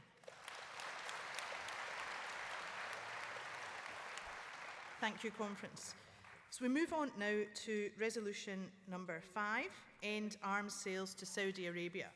So we've had our request for a textual amendment, which is allowed under under 8.8 of the standing orders, which has been accepted by the movers. So I'm going to read the paragraph that pertains to as it is amended, and then we will move on to the debate. So it is the third paragraph, and the words sell arms are to be deleted, and instead the words allow British companies to sell arms and specialist military services added. So the paragraph will now read, Conference believes the Conservative government's decision to sell arms to Saudi Arabia is morally unacceptable and unlawful, and notes the House of Lords International Relations Committee report, which found that the UK government's decision to allow British companies to sell arms and specialist military services to Saudi Arabia is unconscionable and on the wrong side of the law. So that is the amended paragraph. So to propose the amended resolution number 5, I would call on Rory Fleming, and the resolution will be seconded by Councillor Graham Campbell.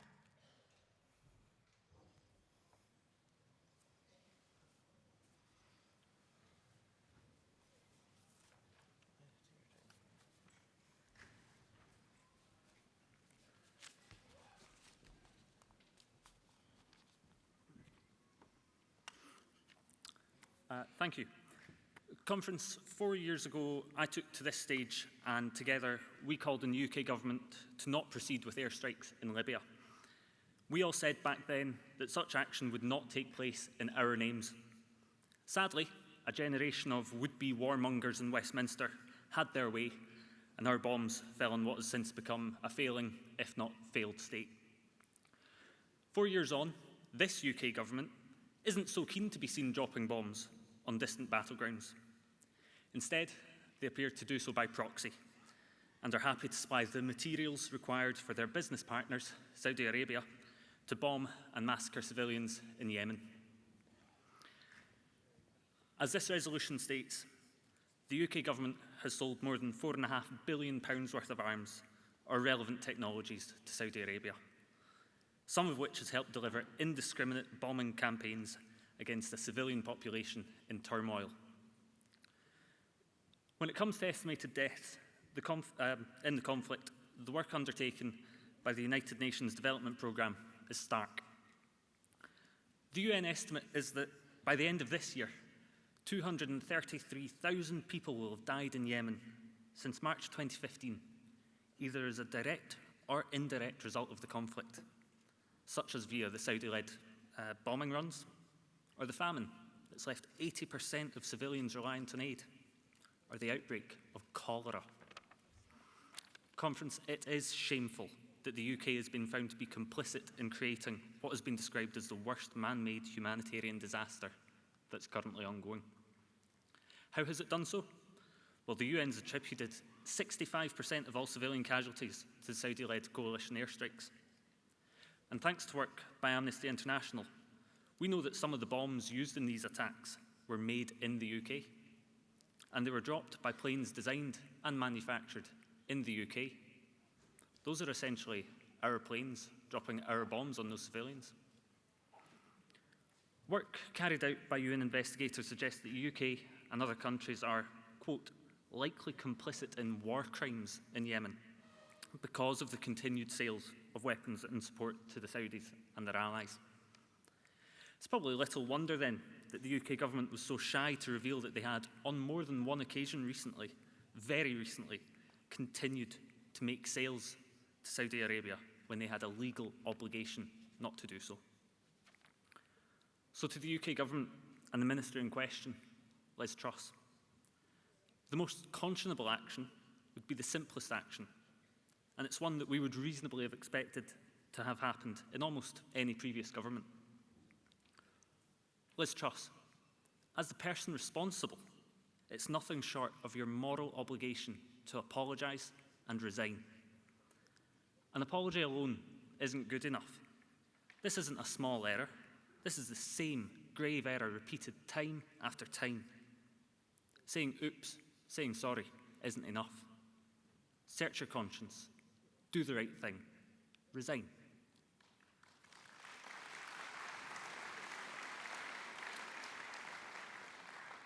As I move to sum up, I'd mention a report on the Yemen conflict that's on the BBC website. That report asks at the very end, why should the Yemen conflict matter for the rest of the world? The 5-sentence summary points towards geopolitics and, of all things, oil. Not the deaths of civilians, not the displacement of millions of people, not the suffering of actual humans. Money, politics, and oil. How grubby. So I'll say, let us add our voices here to the human side of this. Let's add our voices here to the compassionate side of this. And let us once again tell a rancid Tory government with blood-stained hands to stop. Stop selling goods and infrastructure to the Saudis. Stop flouting international treaties that you've signed up to and ratified. Stop making money off the backs of dead women and children. Stop it now. Thank you.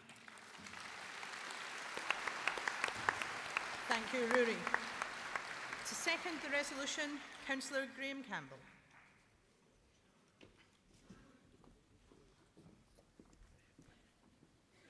Conference, greetings to you all. It was my plan to actually speak in support of this motion and not to second it, but I'm glad and honoured to second it, and I thank Rory Fleming and from the Howe of Fife branch for bringing this resolution forward. This has not really been above the radar much, but frankly, this is the most cruel and vicious war currently going on in the world, and there's a lot of competition for that label.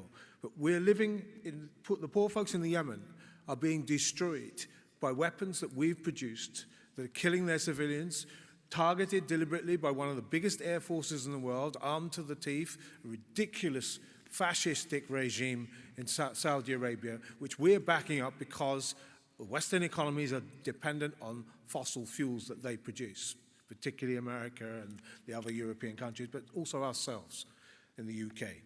It can be of no great surprise that we should expect nothing less from Empire 2.0 wannabes in Westminster, that they are happy to sell arms to such regimes to kill the innocent people of the Yemen, who are the poorest people in the Middle East, who have no resources. For once, this is not a war for oil. This is a war by an oil power against its neighbor that dares to actually try to be independent and run its own affairs. This is a vicious, cruel war, but it's one of many, whether it's like the war in Kashmir, where the Indian government is armed to the teeth against the defenseless people of Kashmir right now, whether it's the Iranians helping the vicious regime of Assad stay in power and prevent the citizens of Syria from getting to power, whether it's the Turks invading Kurdistan as we speak. We live in a world of wars and revolutions. And when we look at Scotland, what we want to offer to the world, are we prepared to be part of this little imperialist clubs of people who sell arms to keep these wars going? Well, the answer to that has got to be a resounding no.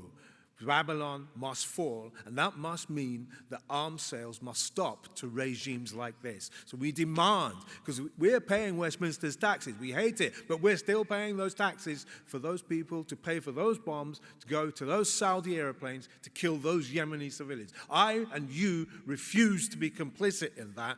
It's time for these arms sales to stop. Pass this resolution. Thank you, Graham. Unfortunately, we don't have time to call any further speakers on that resolution. However, we have no cards in against the resolution. So can I ask, Conference, is the resolution passed by acclaim?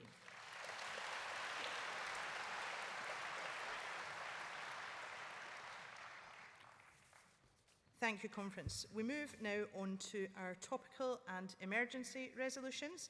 The first resolution on Kurds in Syria will be proposed by Bob Doris, MSP, and seconded by Linda Fabiani, MSP.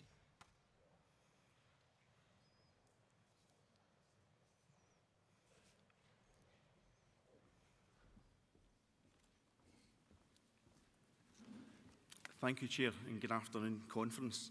Conference, we're all watching the horrors unfold in the media just now. The Turkish invasion of north-east Syria. Trump's betrayal of the Kurds is staggering, even by Trump standards and the USA standards. The Kurds know what it's like to be betrayed by the USA. Such is the saying that nothing in life is certain but death, taxes, and the betrayal of the Kurds. This is history repeating itself again. But this time there's even Republican voices in the USA speaking out against it. Even Mitch McConnell, the Republican senator leader, has spoken out against it, as have Republican senators saying that there has been a great betrayal of the Kurdish people. And of course, they're right. We must never forget the 11,000 men and women who gave up their lives, the Kurdish forces who defeated Daesh and ISIS in all our names. We must never forget that. We must never forget that in 2014, when they held on to Kobani, real struggles with blood being spilt, Kurdish blood being spilt, that was a major turning point in the fight against Daesh and ISIS. But they weren't just fighting to be free from terror. The Kurdish people were fighting for peace, for democracy, and an inclusive homeland. That's what they've been building in north-east Syria and Rojava. That's what they've been building, where women and ethnic minorities have their rights entrenched, and that's what the Turks are destroying. David Pratt said recently in a Herald article that it would appear as if the Kurds are paying the price of being a good example in the region, and that's just disgusting. So as bombs fall in the border regions, the statistics are starting to emerge, but they are only numbers. There are real lives behind all of these things. So we see 50 civilians dead, 200,000 displaced citizens, and human rights abuses. The Turks secondly call this endeavour Hope Springs. That's Operation Hope Springs. How sick is that? And they are boasting, sickly, that 459 Kurdish soldiers have been neutralised. Not killed, not dead, but actually neutralised, trying to dehumanise their enemy. That's a horrifying insight into the Turkish state psyche. Can we go back 1 year, Conference?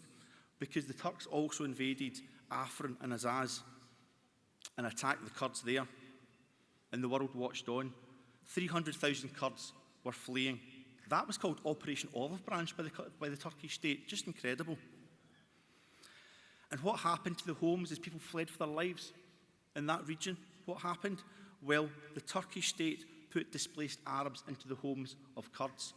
Now, if you drop bombs and you shoot people and you make them flee their homes, and those homes are empty, and you put another ethnic group in there, that feels like ethnic cleansing to me. That's what it looks like to me. And this time,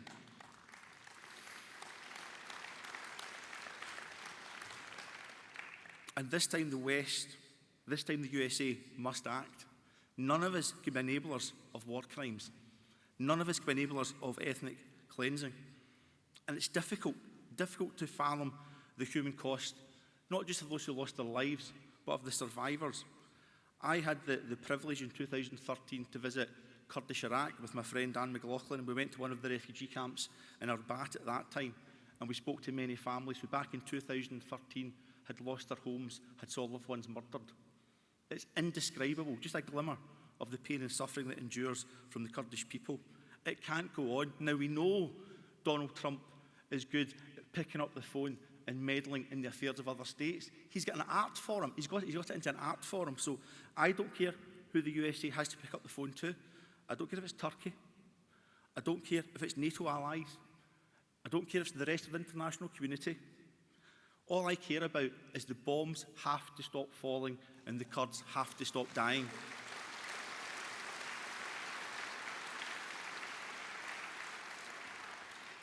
That's not meddling. That's doing the right thing, and we have to do the right thing. Conference, there's a saying. The saying is that the Kurds have no friends but the mountains. Let's make a lie to that saying. Let's change that. Let's make sure the international community speak with one voice. We are the friends of the Kurdish people, and this must stop.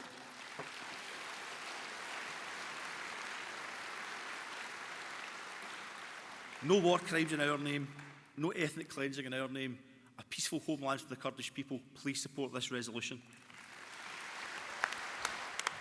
Thank you, Bob.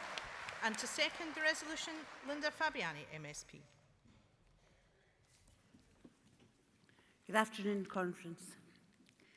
We have many Kurdish friends who live in Scotland, and many people here will remember them over years and years, honouring us with their presence at our conferences and telling us of the absolutely awful time that Kurdish populations in the world have.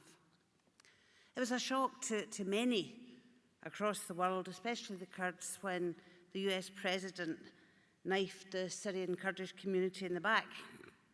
It even seemed to be a shock to those who surround and advise that US President. We've heard for years now, many years, about the world threat from ISIS.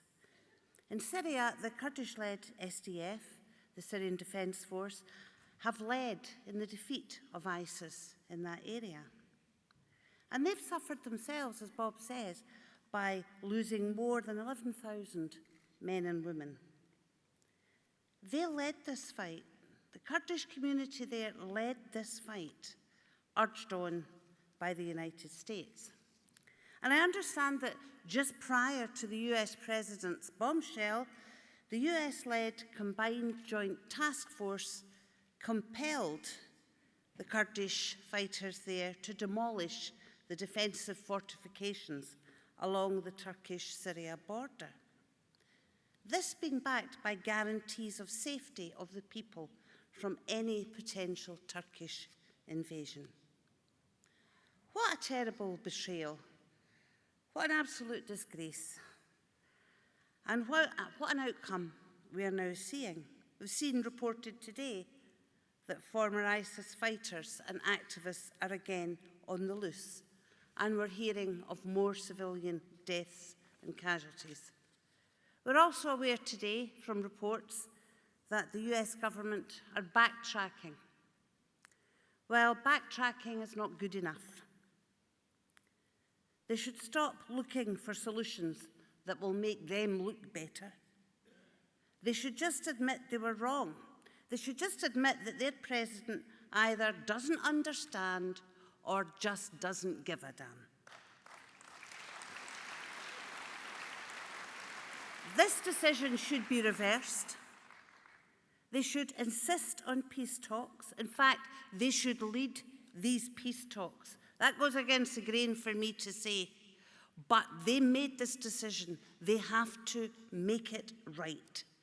They should help lead these peace talks, and what they should insist upon is a fair deal for the Kurds. For the first time ever. It's time to make a start.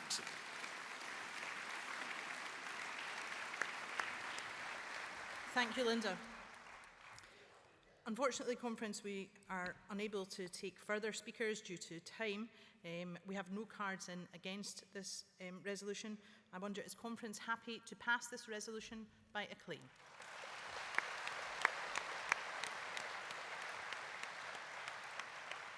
Thank you, delegates.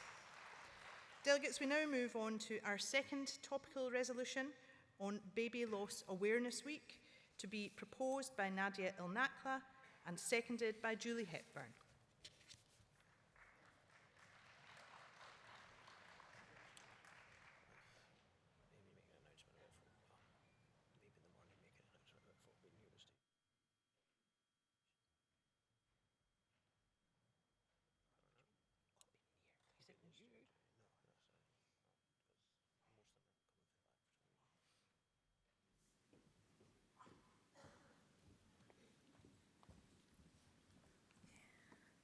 Sorry, that was a long walk. Good afternoon, Conference. As the resolution states, it's currently Baby Loss Awareness Week, which takes place every single year, commemorating the lives of babies who have died during pregnancy, at or soon after birth. The week is a collaboration between charities and organisations working together for change and tangible improvements in policy, research, bereavement care and support that should be available for anyone affected by the death of a baby at any stage of pregnancy. There's a huge stigma around baby loss during pregnancy, especially in the first 12 weeks. We need to break that silence, so I thank Conference for bringing this resolution today. I'm not going to stand here and talk about what it's like for every single woman when they experience a loss. I can only speak about my personal experience. I have 2 daughters, aged 10 and 5 months, and I've had 3 miscarriages in total. I had 6 years of infertility, so those 3 miscarriages for me at different times were devastating. I actually started to believe that I wouldn't be able to have a child. And I told my husband this when I got remarried. I told my new husband that I didn't think I could get pregnant. However, I did. And with every positive pregnancy test, I felt elated. I felt so happy. And my mind would race years ahead. Thoughts of whether the baby would be a boy or a girl naturally entered my mind, what they would look like, the joy of telling my daughter that she was going to have a sibling. And then with every pregnancy that ended in miscarriage, I would mourn the loss of my dreams, the loss of a family member that never actually made it. With every new pregnancy test, with every new pregnancy, everybody would tell you to stay positive. So I tried to stay positive, but just not too positive, because the more positive I was, the more devastating it seemed to be when it happened. So it was almost like a protection. Sadly, it happened again. And for me, my 3rd loss was the hardest. I remember sitting at the table with my husband, and I just said, I know 100% this is a boy. I don't even want to talk about girls' names. I know this is a boy. I could visualize a little brother for my daughter and a son for us. My miscarriages were slow, and although I was bleeding and going to hospital for regular scans, I could see my baby growing, and I could see the heartbeat, until finally that faded away and it stopped. Because I suffered 3 losses, I then got referred to the recurrent miscarriage unit, and we were given the results of the genetic abnormality test, which you get when you see your consultant. And they confirmed that it was completely normal, but that it was male. This for me was really hard. It was just affirmed the fact that the bond between a mother and a baby at such an early stage is there from the beginning. I was extremely sad, and thankfully I had a huge support system, and I personally believe that it's really important to process your pain. So I gave myself time off from work and from life, and I felt my grief and my sadness. This week is not only about raising awareness, there's a lot that needs done to improve our services. My friend and boss, Shona Robson, MSP, is working very hard to bring these issues to Scottish Parliament. I believe that no woman should have to suffer 3 losses before they receive medical treatment.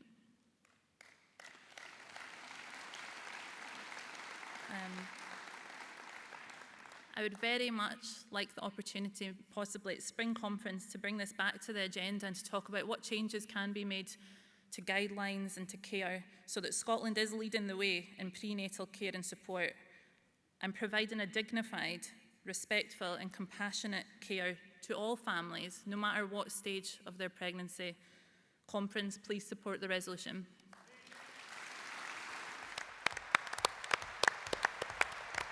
Thank you, Nadia.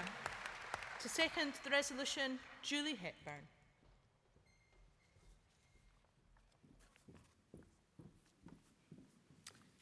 Hi, that was amazingly well done, Nadia, and I don't think I could share such personal details from my point of view, and I'd like to thank Nadia for approaching me about putting together this resolution. Last week, I just shared on Facebook, I spent a lot of time on Facebook, a Guardian article which had a focus on baby loss in early pregnancy, and I've had such a huge response to that. Personal messages, people posting to say, that happened to me too. And the article highlighted how common it was, but also how we didn't talk about it, despite the impact on those who experience it. A number of years ago now, I had a loss in early pregnancy, and at the time I didn't know anyone, or I thought I didn't know anyone, who'd had a similar experience, because it just isn't talked about. So I didn't talk about it, and I really wish that I had. I was actually told by a health professional who was trying to be kind. I was very lucky that it had happened in early pregnancy, because it would have been a lot worse had it been later, and also told how common it was. And it was an awful experience. There's no getting away from that. It was very upsetting, very emotionally and physically draining, which I didn't expect in terms of the physical impact, for months. And I was very upset, but I actually didn't grieve, because I didn't actually think I had the right to grief at the time. But no matter how early into your pregnancy the loss is, from the moment you know you're pregnant, if this pregnancy is wanted and planned, your baby is real in your head and in your heart. And every day they grow inside you, your love for them grows more and more. So let's just make an effort to talk about pregnancy, loss in pregnancy, to recognise its impact, and to show solidarity to one another when we experience it. I think in doing so, just talking about it, we can help those who've suffered baby loss. And if anyone here today, and I'm sure there are many folk in the room and many families who've gone through it, if you have, you know where I am. Please support the resolution. Thank you.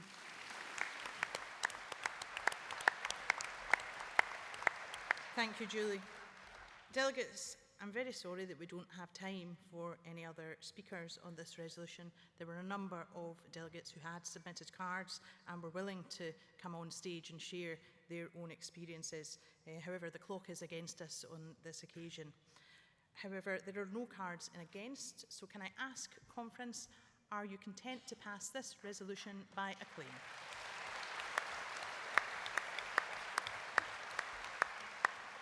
Thank you, delegates. Delegates, to conclude our afternoon, can I welcome to the stage our panellists for our Brexit Q&A. We have with us Mike Russell, MSP, who is the Cabinet Secretary for Constitutional Relations, Joanna Cherry, MP, the Westminster Justice and Home Affairs spokesperson, and Alan Smith, MEP. Welcome, Mike, Joanna and Alan.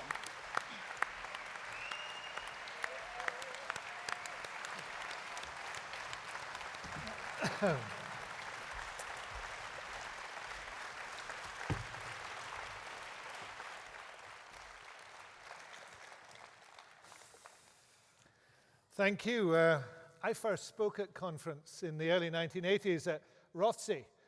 And looking around me, it's a far cry from Rothesay I see here today. But it does say something about the way in which this party in Scotland has changed. You couldn't have predicted that change, and it would be impossible for me to predict what's going to happen in Brexit at any stage, let alone over the next few days. The instability of the political system and the great insecurity felt by most people, and I acknowledge, because I feel it myself, the great insecurity and tension you feel when faced with no knowledge of what is going to come next. Those things have done enormous damage to our country, and they continue to do enormous damage to our country. They're doing damage to the Scottish economy, they're doing damage to Scottish society, and it's doing damage to every individual we know. And any type of deal will not mitigate that.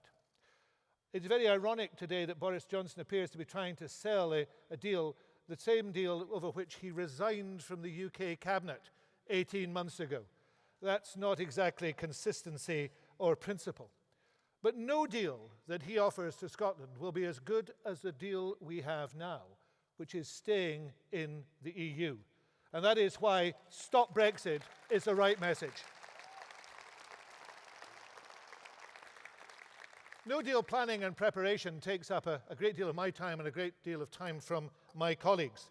But it has been weaponized by the UK government. I don't know if you saw on Thursday, but Michael Gove was in Edinburgh.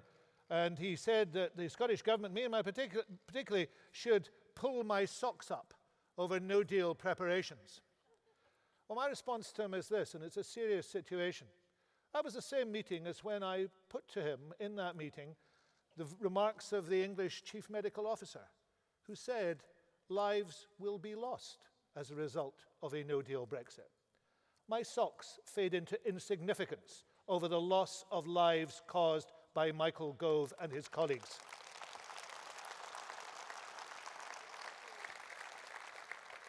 We are doing and we will do everything we can to protect Scotland against a no-deal Brexit, but we can't do everything.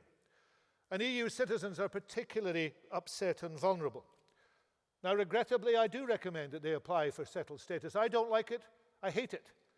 But people have to put themselves in a position where the law could protect them. It is necessary that they do so. But it's also necessary that every single person in this country shows solidarity with those who are so affected, stands with them, and is prepared to stand with them to defend their rights to be citizens.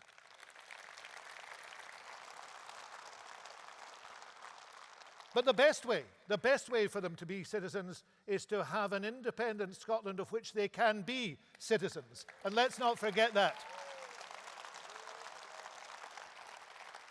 There is great work being done on those matters by my colleagues Fiona Hislop and Ben McPherson, and we are always willing to do more, and I stress that. We will continue to look for what more that we can do. Now, the purpose of today's session is to update people, to answer questions, I hope, to provide a little reassurance. My companions on stage today are going to speak as well, need no introduction, but I'm going to give them a brief one because I want to. Joanna Cherry has been an inspiration.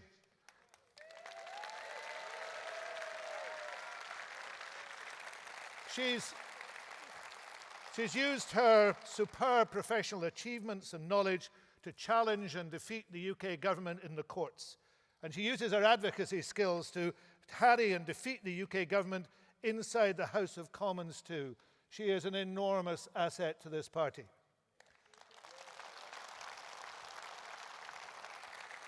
And so is Alan Smith. I was in Strasbourg 2 weeks ago at a session of the European Parliament. I was lucky enough to be there when he was speaking.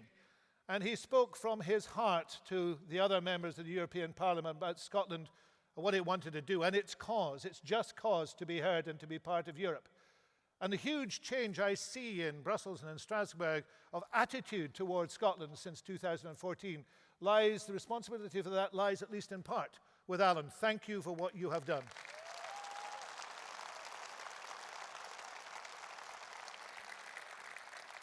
But let me make one final point before I give way to them.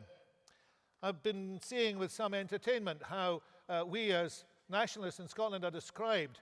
We can be described as victims of the UK. Apparently we're also rebels. Well,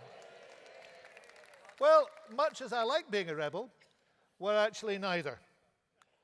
We're representatives of a small European nation in the process of restoring our national sovereignty in a modern fashion, securing it and sharing it, taking back control, if you like, and joining in, not opting out.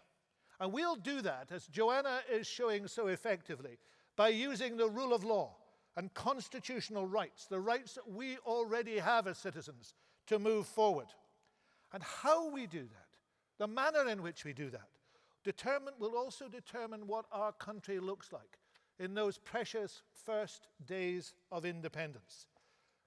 Creating a country that is open, outgoing, constructive, honest, sustainable, rooted in the law as an enabler and protector, offering equality to all.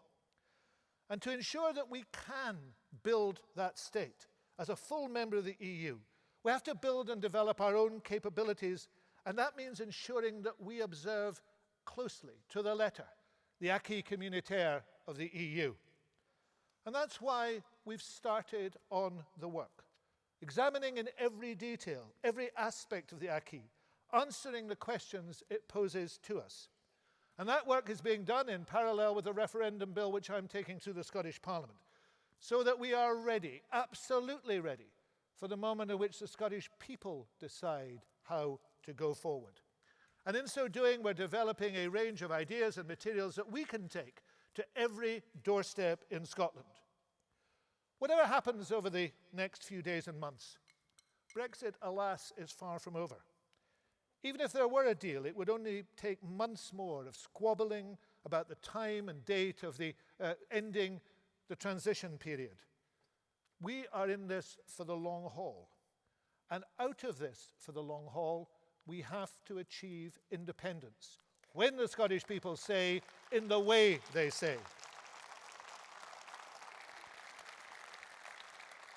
For if there is to be a consent mechanism for one part of these islands about staying in Europe, in the single market and the customs union, then there has to be a consent mechanism for all of us to say what we wish. We need to be able to give Scotland the right to choose to go forward as an independent state in Europe, or the right to decline within the UK. I have no doubt what the people will choose, and once they have chosen it, we will help to deliver it. Thank you.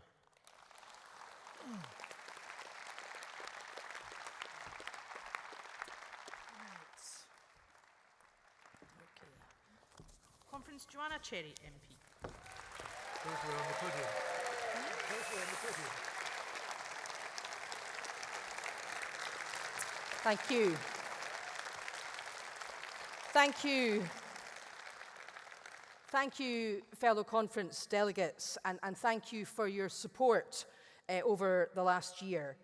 I'm very proud of the work that I and my SNP colleagues have done at Westminster, holding the government to account. It's been said over and over again, including by people who are not our natural friends, that the SNP are the real opposition at Westminster. And I'm very proud of the clear and principled opposition that we have taken to Brexit at Westminster.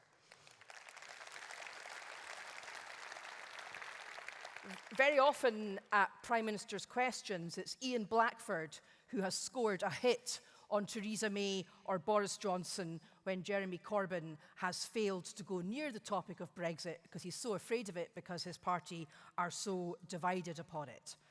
And Stephen Gethins and Peter Grant have been prominent in the Brexit debates in the Chamber. As Ian said earlier, Stephen Gethins put forward the Benn Act, which has been so important in protecting us from a no-deal Brexit. And Alan Brown and myself worked very hard together to expose the farce of Ferrygate, which I must say I found quite enjoyable on occasions. And of course, Deirdre Brock has done absolutely stellar work on agriculture and fisheries issues in the Scottish Affairs Committee.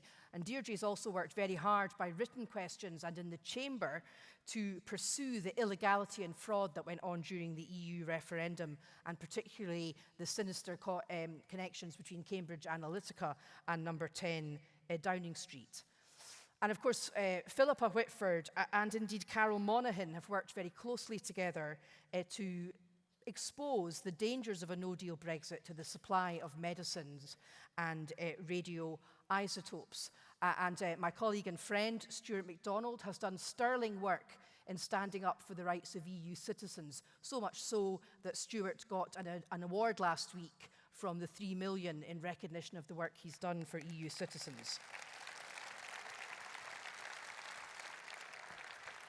And of course, as the third party at Westminster, we have Angus Brendan as the chair of the International Trade Committee and Pete Wishart as the chair of the Scottish Affairs Committee. And that means that great work has been able to be done exposing the damage that Brexit would do to Scotland's economy and society. Now, we all know about the damage that a no-deal Brexit would do, and I'm not going to take you through the facts and figures today again, because we know them too well. But what we need to remember is that any form of Brexit would be damaging to Scotland's economy and to our society and to our culture. And we need also to remember at all times that Brexit is not what Scotland voted for. Now, the talks that are taking place at the moment between Boris Johnson and Leo Varadkar, and with Michel Barnier's involvement, I believe that those are serious talks. And I think there's still a real possibility that Boris Johnson may get a deal by agreeing to let Northern Ireland stay in the customs union and very close to the single market, while the rest of the UK, Scotland, England and Wales will get a very hard Brexit indeed. And I'm afraid, because Boris Johnson has talked up a no deal so much, that many MPs for English and Welsh constituencies will consider any deal as unequivocally good news. And I think there's a very real possibility that Boris Johnson might yet reunite most of the Tories round a deal and unfortunately get enough Labour MPs behind a deal to deliver a deal. And it's important for us to remember, as I said, that any Brexit is damaging to Scotland. And the Brexit that Boris Johnson will deliver if he gets that deal will be the hardest of Brexits imaginable. And it will lead to no freedom of movement in Scotland, no frictionless trade, lack of funds for regional development and cooperation on research, and lack of working together on global challenges on climate change, in which our Scottish Government has led so far. So it's very critical to understand that Boris Johnson's deal will be damaging to Scotland, and more damaging, in fact, than Theresa May's would have been. And that's why we must always keep at the forefront of our mind that there is no mandate in Scotland for any kind of Brexit at all. No consent in Scotland for any kind of Brexit at all.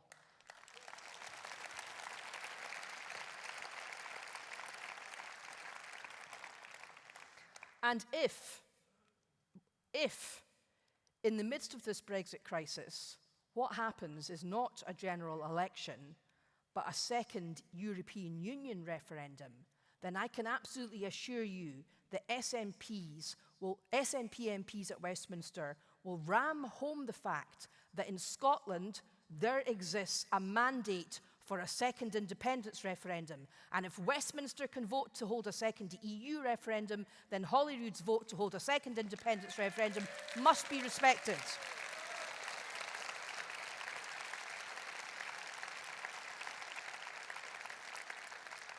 Now, the messages that the unionist parties want to give people in Scotland are very negative messages. It's all about what we can't do. You can't do this, and you can't do that. So I'm really proud that the litigation that I and other SNP MPs and Alan have been involved in over the last years have shown that Scots and Scotland's institutions can stand up to the British government and win.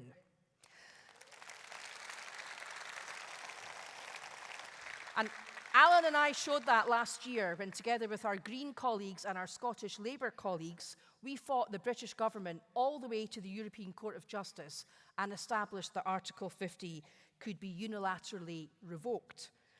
Now, without that finding, any idea of a second EU referendum for the whole of the United Kingdom would be a non-starter, and there would be no possibility of revocation. The Lib Dems' newfound enthusiasm for revocation wouldn't be possible if SNP politicians and the Scottish courts hadn't led the way to that victory. And I pause to observe that when we were fighting to establish that Article 50 could be unilaterally revoked, the Lib Dems were missing in action when it came to the court case, and now are trying to ride on the back of our success. Now, similarly, with the litigation we've had this year in Scotland's courts and the UK Supreme Courts, I and my SNP colleagues who took part in that litigation have showed that sometimes it is possible for us to have a win against the British government. When we first raised that case, legal commentators, including legal commentators very close to home, poured scorn on the chances of our success.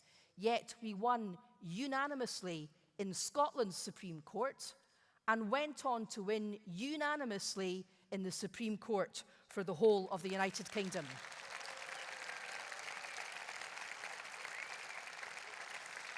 And so what I take from this is, for all the horrors of the last 3 years, when Scotland and Scots and Scottish politicians in our Parliament have been dragged through the morass of the constitutional mess over something we didn't vote for, it is possible for us still sometimes to score a knockout hit on the British government. And we do that by persevering, sticking, as the First Minister said earlier, to the course of action that we have chosen to embark upon, and having confidence that we will win through. And across the world now, it's known that it was the Scottish politicians and the Scottish courts which led the way to Boris Johnson suffering his most significant reverse. And it was Scottish politicians and the Scottish courts that have told Boris Johnson that he has to restore democracy and obey the rule of law. And so, what I take from that is that we can win, and when we persevere, our fight for democracy and the rule of law can be successful. And so our fight against Brexit, and most importantly, our fight for an independent Scotland, will be successful. Thank you. Thank you, Joanna. And Alan Smith, MEP.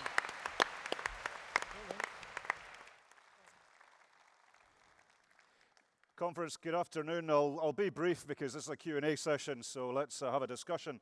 But I want to thank you.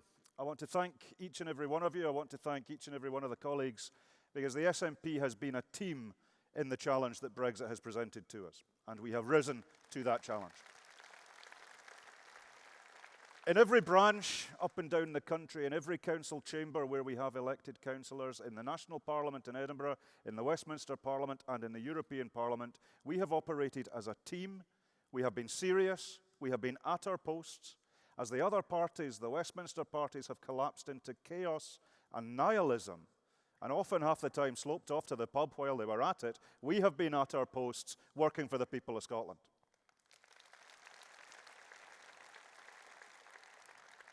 And I'm getting emails every day. I've said from this podium before, I'm getting emails every day, as I'm sure are Mike and Joanna and everyone else, that would make you weep. People out there in the real world who have made life choices in terms of where they live, who they're married to, where their kids go to school, the jobs they're doing, where their parents are retired, on the basis of rights which are being taken away by a Tory administration that doesn't care about the impact upon them. And it is a shameful situation that they find themselves in. They are looking to us for reassurance. They are looking to us to be serious. They are looking for us for answers and for hope, and we have been providing that as a party and as a government.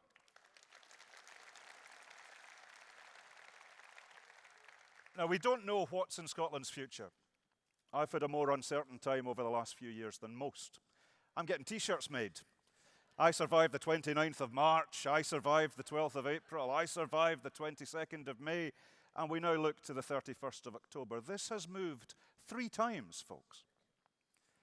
And at every moment there has been a stress for people in the real world. There has been an uncertainty for people in business about whether they'll actually be able to trade in the future. There's been an uncertainty for people about how they're going to live their lives, people who are dependent on medicines, dependent upon the freedom of movement and the freedom of goods that we have come to rely upon. Now, in terms of what happens in the future, we don't know what is coming. But we do know in this party that the reason we have these problems is because we did not vote for independence in 2014. Now, that's not to say there wouldn't have been problems. Ireland's biggest single issue right now of domestic trade, social policy is Brexit. Independent or not, this has implications for us, and we need to engage seriously in it. I've said before that there's no good news for independence in Brexit. We need to try and turn this round for the whole of the British Isles, because it's all in our interests. But we've been trying to do that, and I think that is a respectable and pragmatic place to be. I also think it's good politics, because I think there's a number of people in Scotland are looking at us and are looking at how seriously we have engaged with this and are building their credibility of us in their own minds, and indeed the credibility of an independent Scotland. So we're working on that case. And the view from Europe, the view from indeed the rest of Europe, don't allow the Tories to set the language on this. We're in Europe right now. Europe is not a foreign country to the SNP. When we talk about, and we hear in the BBC and elsewhere and various other places reporting what the UK politicians are talking, as if Europe was somewhere else, as if Europeans are other people somehow against us. We are part of Europe. We want to remain part of Europe, and European we shall remain. So the view from our colleagues, the view from our friends, to wrap up, the view from our colleagues and friends has changed since 2014. Now, in 2014, there was a reticence within Brussels and across some member state capitals about the prospect of an independent Scotland. Not because they were hostile to independence, but because it's a big old world out there and people are living their own lives and the world does not owe us any favours.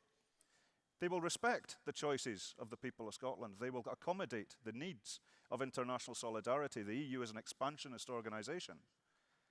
But the soft power, the mood music, the work that Fiona Hislop, Ben McPherson, Mike, Joanna and many others have done to build that case. A number of people in 2014 in Brussels who didn't get us now. And if we get to, and it will grieve my heart, but if we get to a point where something called Brexit is nodded through the House of Commons, and it won't last, it won't be remotely sustainable, and it only enters into a 2-year period of chaos where they then try to work out what the future holds. But if we do get to that, there will be a Brexit flip in Brussels and in member state capitals in terms of how the UK is dealt with. And the UK administration has squandered the goodwill that did exist for the UK. It doesn't exist anymore. And a parallel corollary to that has been a goodwill for Scotland that has grown and grown and grows still. Now, the case for accession to the European Union as an independent state will be a complicated process. There's a lot to it. But there's lots of people in Brussels, there's lots of countries across our European continent that have been through that process and are only too willing to assist Scotland in that regard. We're the good news story that our European Union needs right now. In the way that the European Union has had Dublin's back in these discussions, Ireland has proven to us what independence in Europe looks like.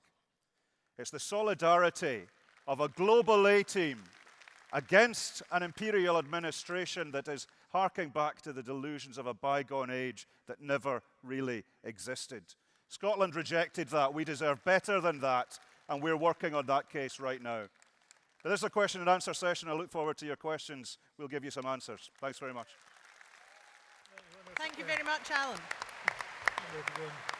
Delegates, we will now have all of our panellists on the floor to hear a number of pre-submitted questions which have been put in by conference delegates themselves. We are, as I've said, running against the clock, so I won't ask each panellist to answer each question. Some I'll address to only one panellist.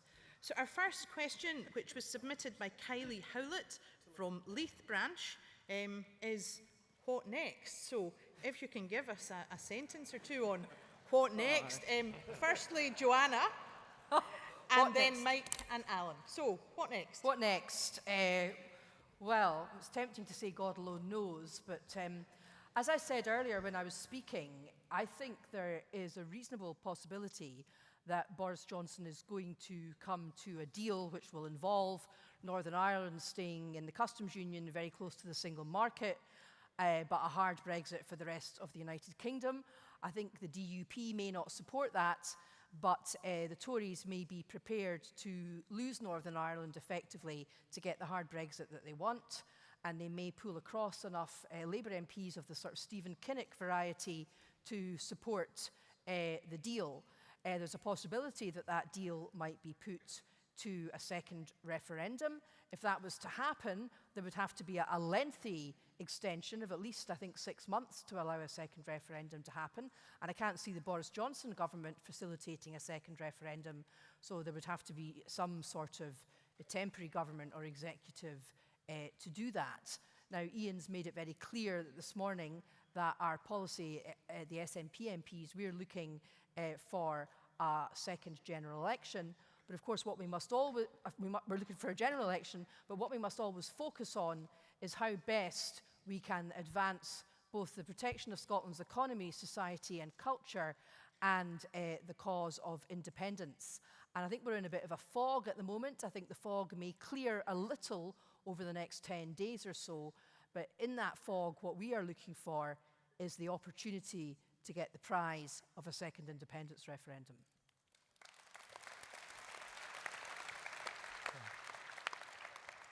I think we have to be absolutely clear.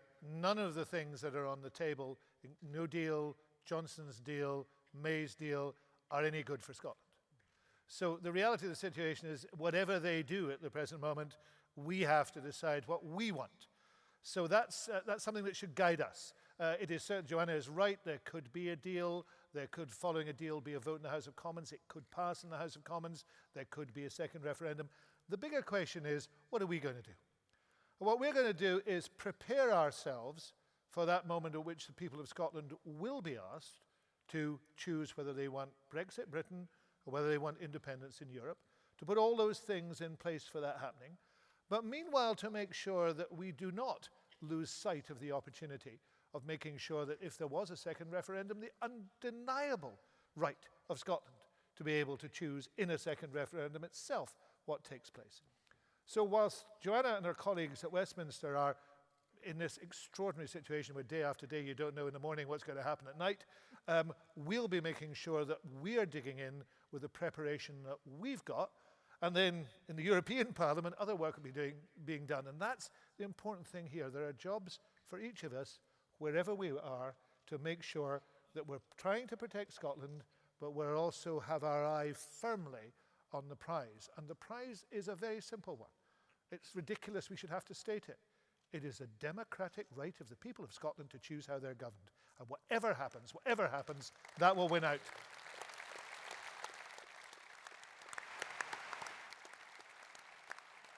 Well, I'd obviously agree with that, particularly on Joanna's point that I think Mr. Johnson is going to try to get a deal done. When he says he wants a deal, I actually believe him. He wants to deliver something called Brexit. He wants to pretend it's been a success. And remember the detail of what the deal is, be it Mrs. May's deal or rehashed with a couple of ribbons round it, Mr. Johnson's. If it's a Northern Ireland-only backstop that the Tories can hold their nose and they can get enough of Labour to vote for, all it deals with is the exit. Now, it is perfectly legitimate to say you want to leave the European Union. I disagree, but it's perfectly legitimate to say you do. But surely it behoves you to say what you'd like to change to in that scenario. If you want to leave the EU and go to a Norway situation, or a Ukraine situation, or a Canada situation, you could have a proper debate about what the merits or otherwise of that position is. But what they've tried to do is continue the con, and it was a con, of the interlocking leave campaigns. It was everything you like, you'll keep, everything you don't like, you'll be able to get rid of, plus 350 million for the NHS. They're still sticking to that sort of psychological premise. All Mrs. May's deals with, and the Johnson deal will look pretty similar, it has to. There's been nothing of substance discussed with Brussels otherwise. It deals with citizens' rights, it deals with the settlement of financial debts, and it deals with the Irish border. That's it. Nothing else. So it enters into a 2-year transition period whereby the sterling won't collapse. There will still be trade in goods and services. There will still be food in the shops. Result, it's an absurd situation, but they will pretend that Brexit has been delivered and they've made a success of it. That's when the tough stuff starts, and that's where we need to be very much on our mettle. Because as they try to work out what the future relationship is going to be, that's when the farmers of Scotland, the fishermen of Scotland, the university students of Scotland, the doctors, the nurses, everybody who engages in freedom of movement in Scotland or from Scotland will realise what's being thrown away for nothing, for fantasy trade deals that we've still not seen any advantages from. So I think Mr. Johnson is going to try to get a deal. Remember, anything that is signed off by the House of Commons then needs to be signed off by the European Parliament. But from our party's position, we are united and we are clear that there is no good Brexit for Scotland. We voted against it. We voted against at Westminster the triggering of Article 50 in the first place because it was obvious to anybody with eyes to see that it was not ready to be triggered. So I don't see any scenario where we as a party will endorse Mr. Johnson's fudge because it won't work, it won't be sustainable, and it will usher in a period of chaos which will be worse. I'm sorry, it will be worse than what we've seen to date. Thank you, panellists. Moving on to our next question. This question I'm going to put only to Mike. This is from Struan Johnson from the Dunblane branch, who is asking, what protection will the Scottish Government provide to EU citizens who face rejection when applying for settled status? First of all, as I said in my first contribution, we encourage, regrettably, people to apply for settled status. I don't want to do so. I know a lot of people don't want to do so, but it is the protection that they need because there is a legal protection in settled status. I think almost every MSP and I think all MPs and MEPs have held regular meetings with EU citizens in their own areas and constituencies. I certainly have. And we offer practical advice on applying for settled status and help to do so. Those people who only get pre-settled status, we also encourage them to continue with the process and to move forward with it. If somebody doesn't get settled status, the government has set up a range of advice-giving opportunities, including through Citizens Advice. There is a helpline, there's face-to-face counselling, and people can have assistance to allow them to complete that process. And regrettably in Scotland, we haven't seen enough people doing that because that's the protection. If we then move on from there, and people have failed to get settled status and don't have the right to stay, then each of those cases has to be fought individually. MPs and MSPs, particularly MPs, given the attitude of the Home Office, fight regularly, all the time, on immigration cases and will continue to do so, and are more than willing to do so and more than willing to challenge again and again the Home Office and the way in which it operates. And then when you go beyond that, if people, Brandon Lewis was the immigration minister, was saying this week that people would be deported. Well, not on our watch they won't. Not on our watch they won't. And, the mechanism in which people will oppose that will be many and varied, I'm absolutely certain. But EU citizens have a right to stay and should stay, but apply for settled status. But the final point on this is the one I also made in my opening remark. There is one certain route to guarantee the rights of EU citizens here, and that is independence. Because the full rights will be given in those circumstances. And it is really important not to disassociate the effects of Brexit from the political arguments over independence. Because the effects of Brexit are coming and are being felt, and Alan's been talking about them here, and will be felt if it happens over years. They are coming from a political decision from a UK Tory party, which has been in this matter, on Article 50, for example, aided and abetted by Labour. It is the SNP that stand against it and will continue to do so. And independence, as so often, is the answer. Thank you, Mike. Our next question I'm going to pose to Alan. This question is from Jonathan Spink from London branch. And Jonathan's question is, this week the Electoral Commission published a report on the European elections and the difficulties faced by those who wanted to vote. Who should we hold to account over the disenfranchisement of so many EU citizens? Well, Jonathan's been involved in EU stuff himself. London branch is a particularly active branch politically. It's great that we've got that within the party. On the question there, this was how I spent much of my polling day in the European election, responding to people who'd been denied their vote or somehow hadn't managed. And what we need to see is an electoral commission with a lot more resource than it has. Now, I think there's issues about how the Electoral Commission uses the powers that it has, but my sense of it is that they're just under-resourced for the job that they're trying to do. And I think they need more support from that, they need more help from that.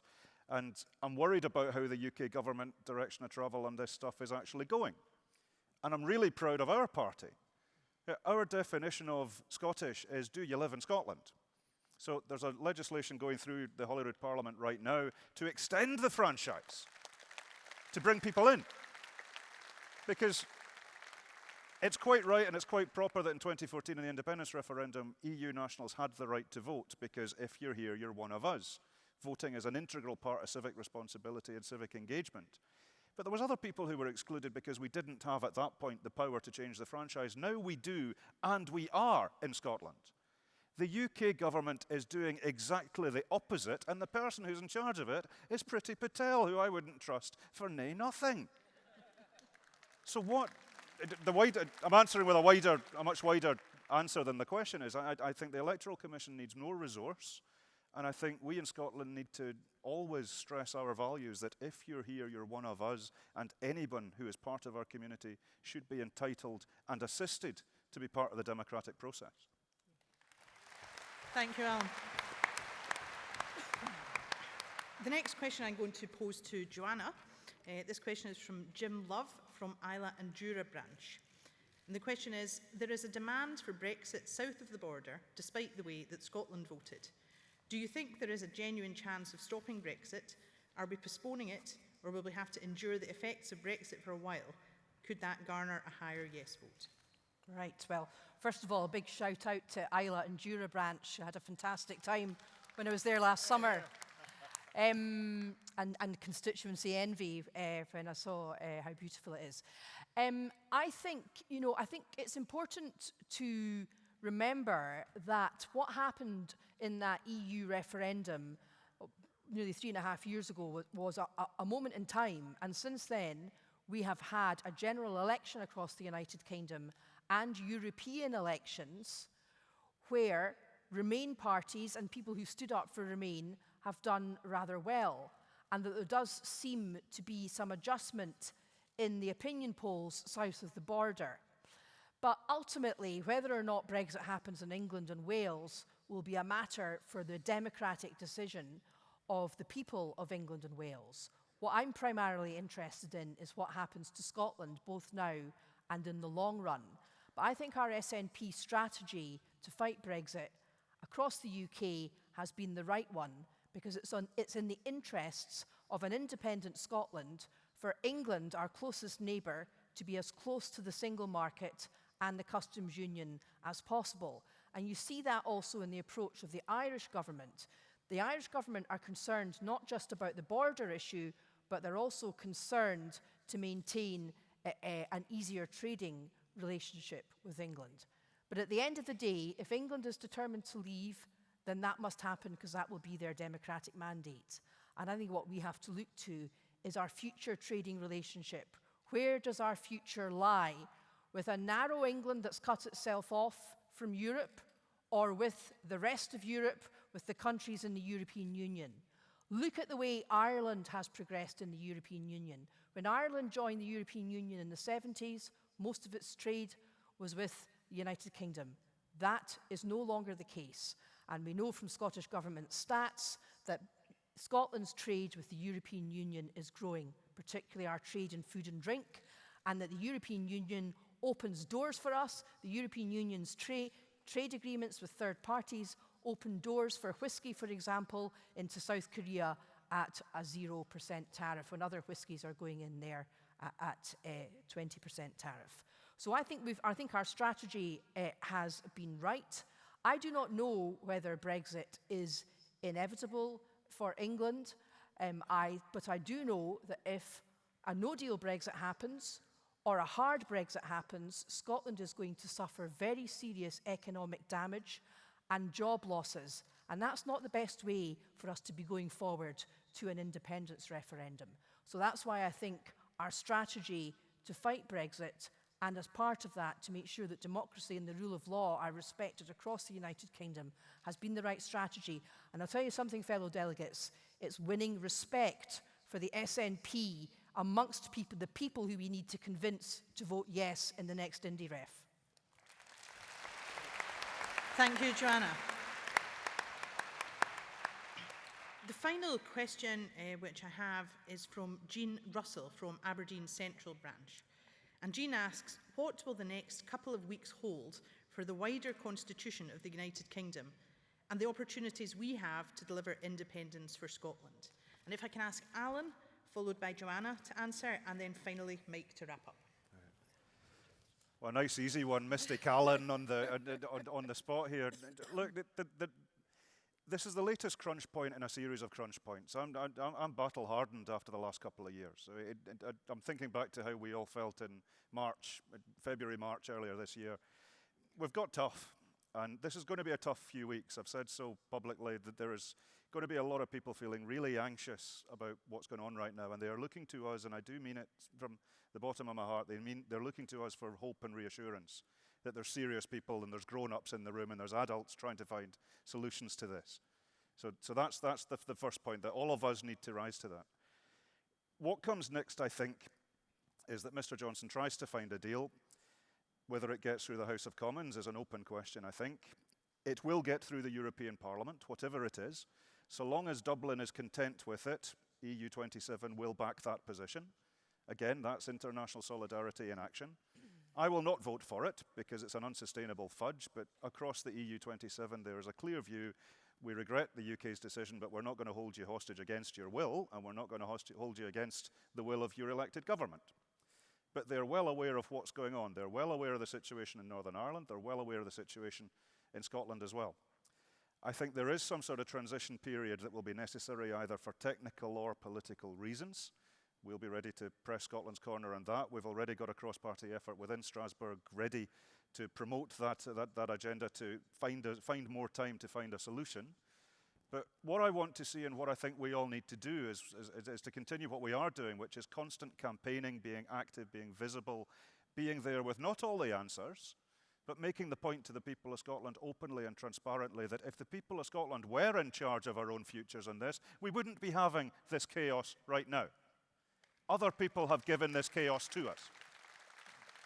So for my own part, and this is where I will give a brief plug, I made the decision some time ago to give up the European Parliament potentially and to put myself forward for Stirling constituency. I was delighted to be selected for that constituency. The heart of Scotland, the absolute heart of Scotland, Scotland's ancient capital, a world-class university, a big chunk of the map to turn yellow, and a Conservative MP who is not serving the interests of the people he claims to represent. And I am relishing the chance to turn that bit of the map yellow and take Stirling back, because we will win this argument. We'll win this argument in the House of Commons. That's where the problems are coming from. And we'll win this argument by having fewer Tories.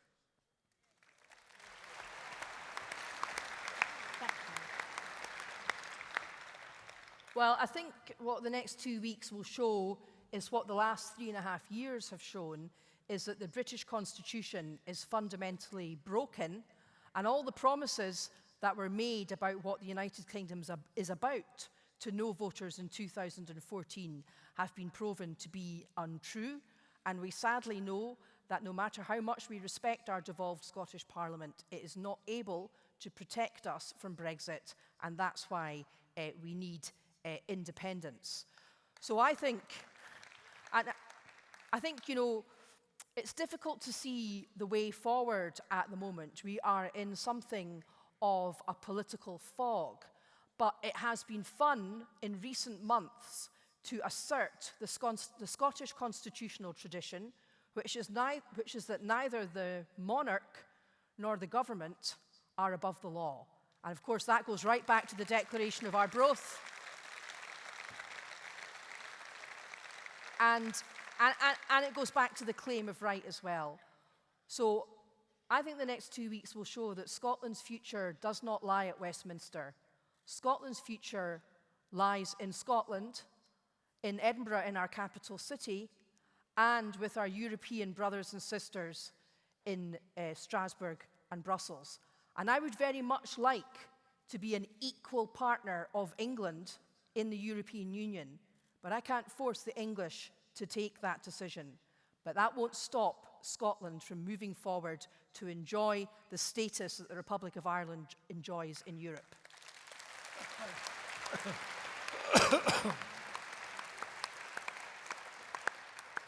There's an American political commentator who once described politics as show business for ugly people.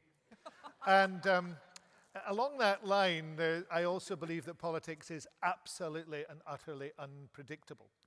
And to set out in the political journey to say, that is where we are going, this is plan A, B, C, D, E, F, G, X, right through to Z, and we know what is going to happen, is always in politics unlikely to be true.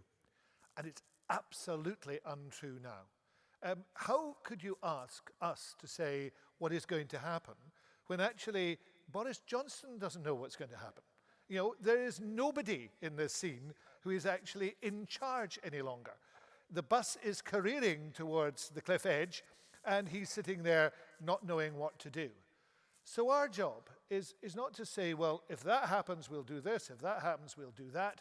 Of course, we know what we're doing. We're putting together the referendum bill.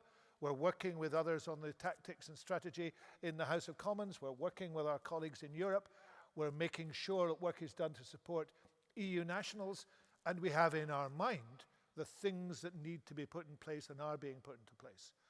But I often compare the position that we find ourselves in, I find myself in, certainly as the longest serving member of the Joint Ministerial Committee now on European negotiations, like being in the crow's nest of an icebreaker. Not that I've ever been in the crow's nest of an icebreaker, nor have I any ambitions to be there. But you know, when you read about these things, what they spend their time doing is they spend their time looking for a break in the ice, because that's what they need to find.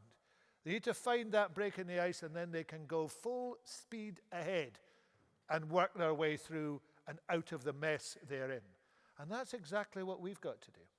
We've got to be aware of everything around us, of all the difficulties, of all the chaos, of all the permutations that could happen, which could happen this week and next week and the week after. And we have to be ready. Because when that break in the ice takes place, then what that is leading to is independence. And I promise you, we'll be ready for the break in the ice.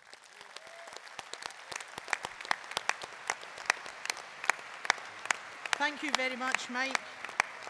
And a huge thanks to all our Brexit panellists for that excellent session. Delegates, that was our final session for the day. Can I also thank all of you for your perseverance this afternoon. We have another fantastic day planned tomorrow. I'll see you here at 10:30. And in the meantime, have a fantastic evening in Aberdeen.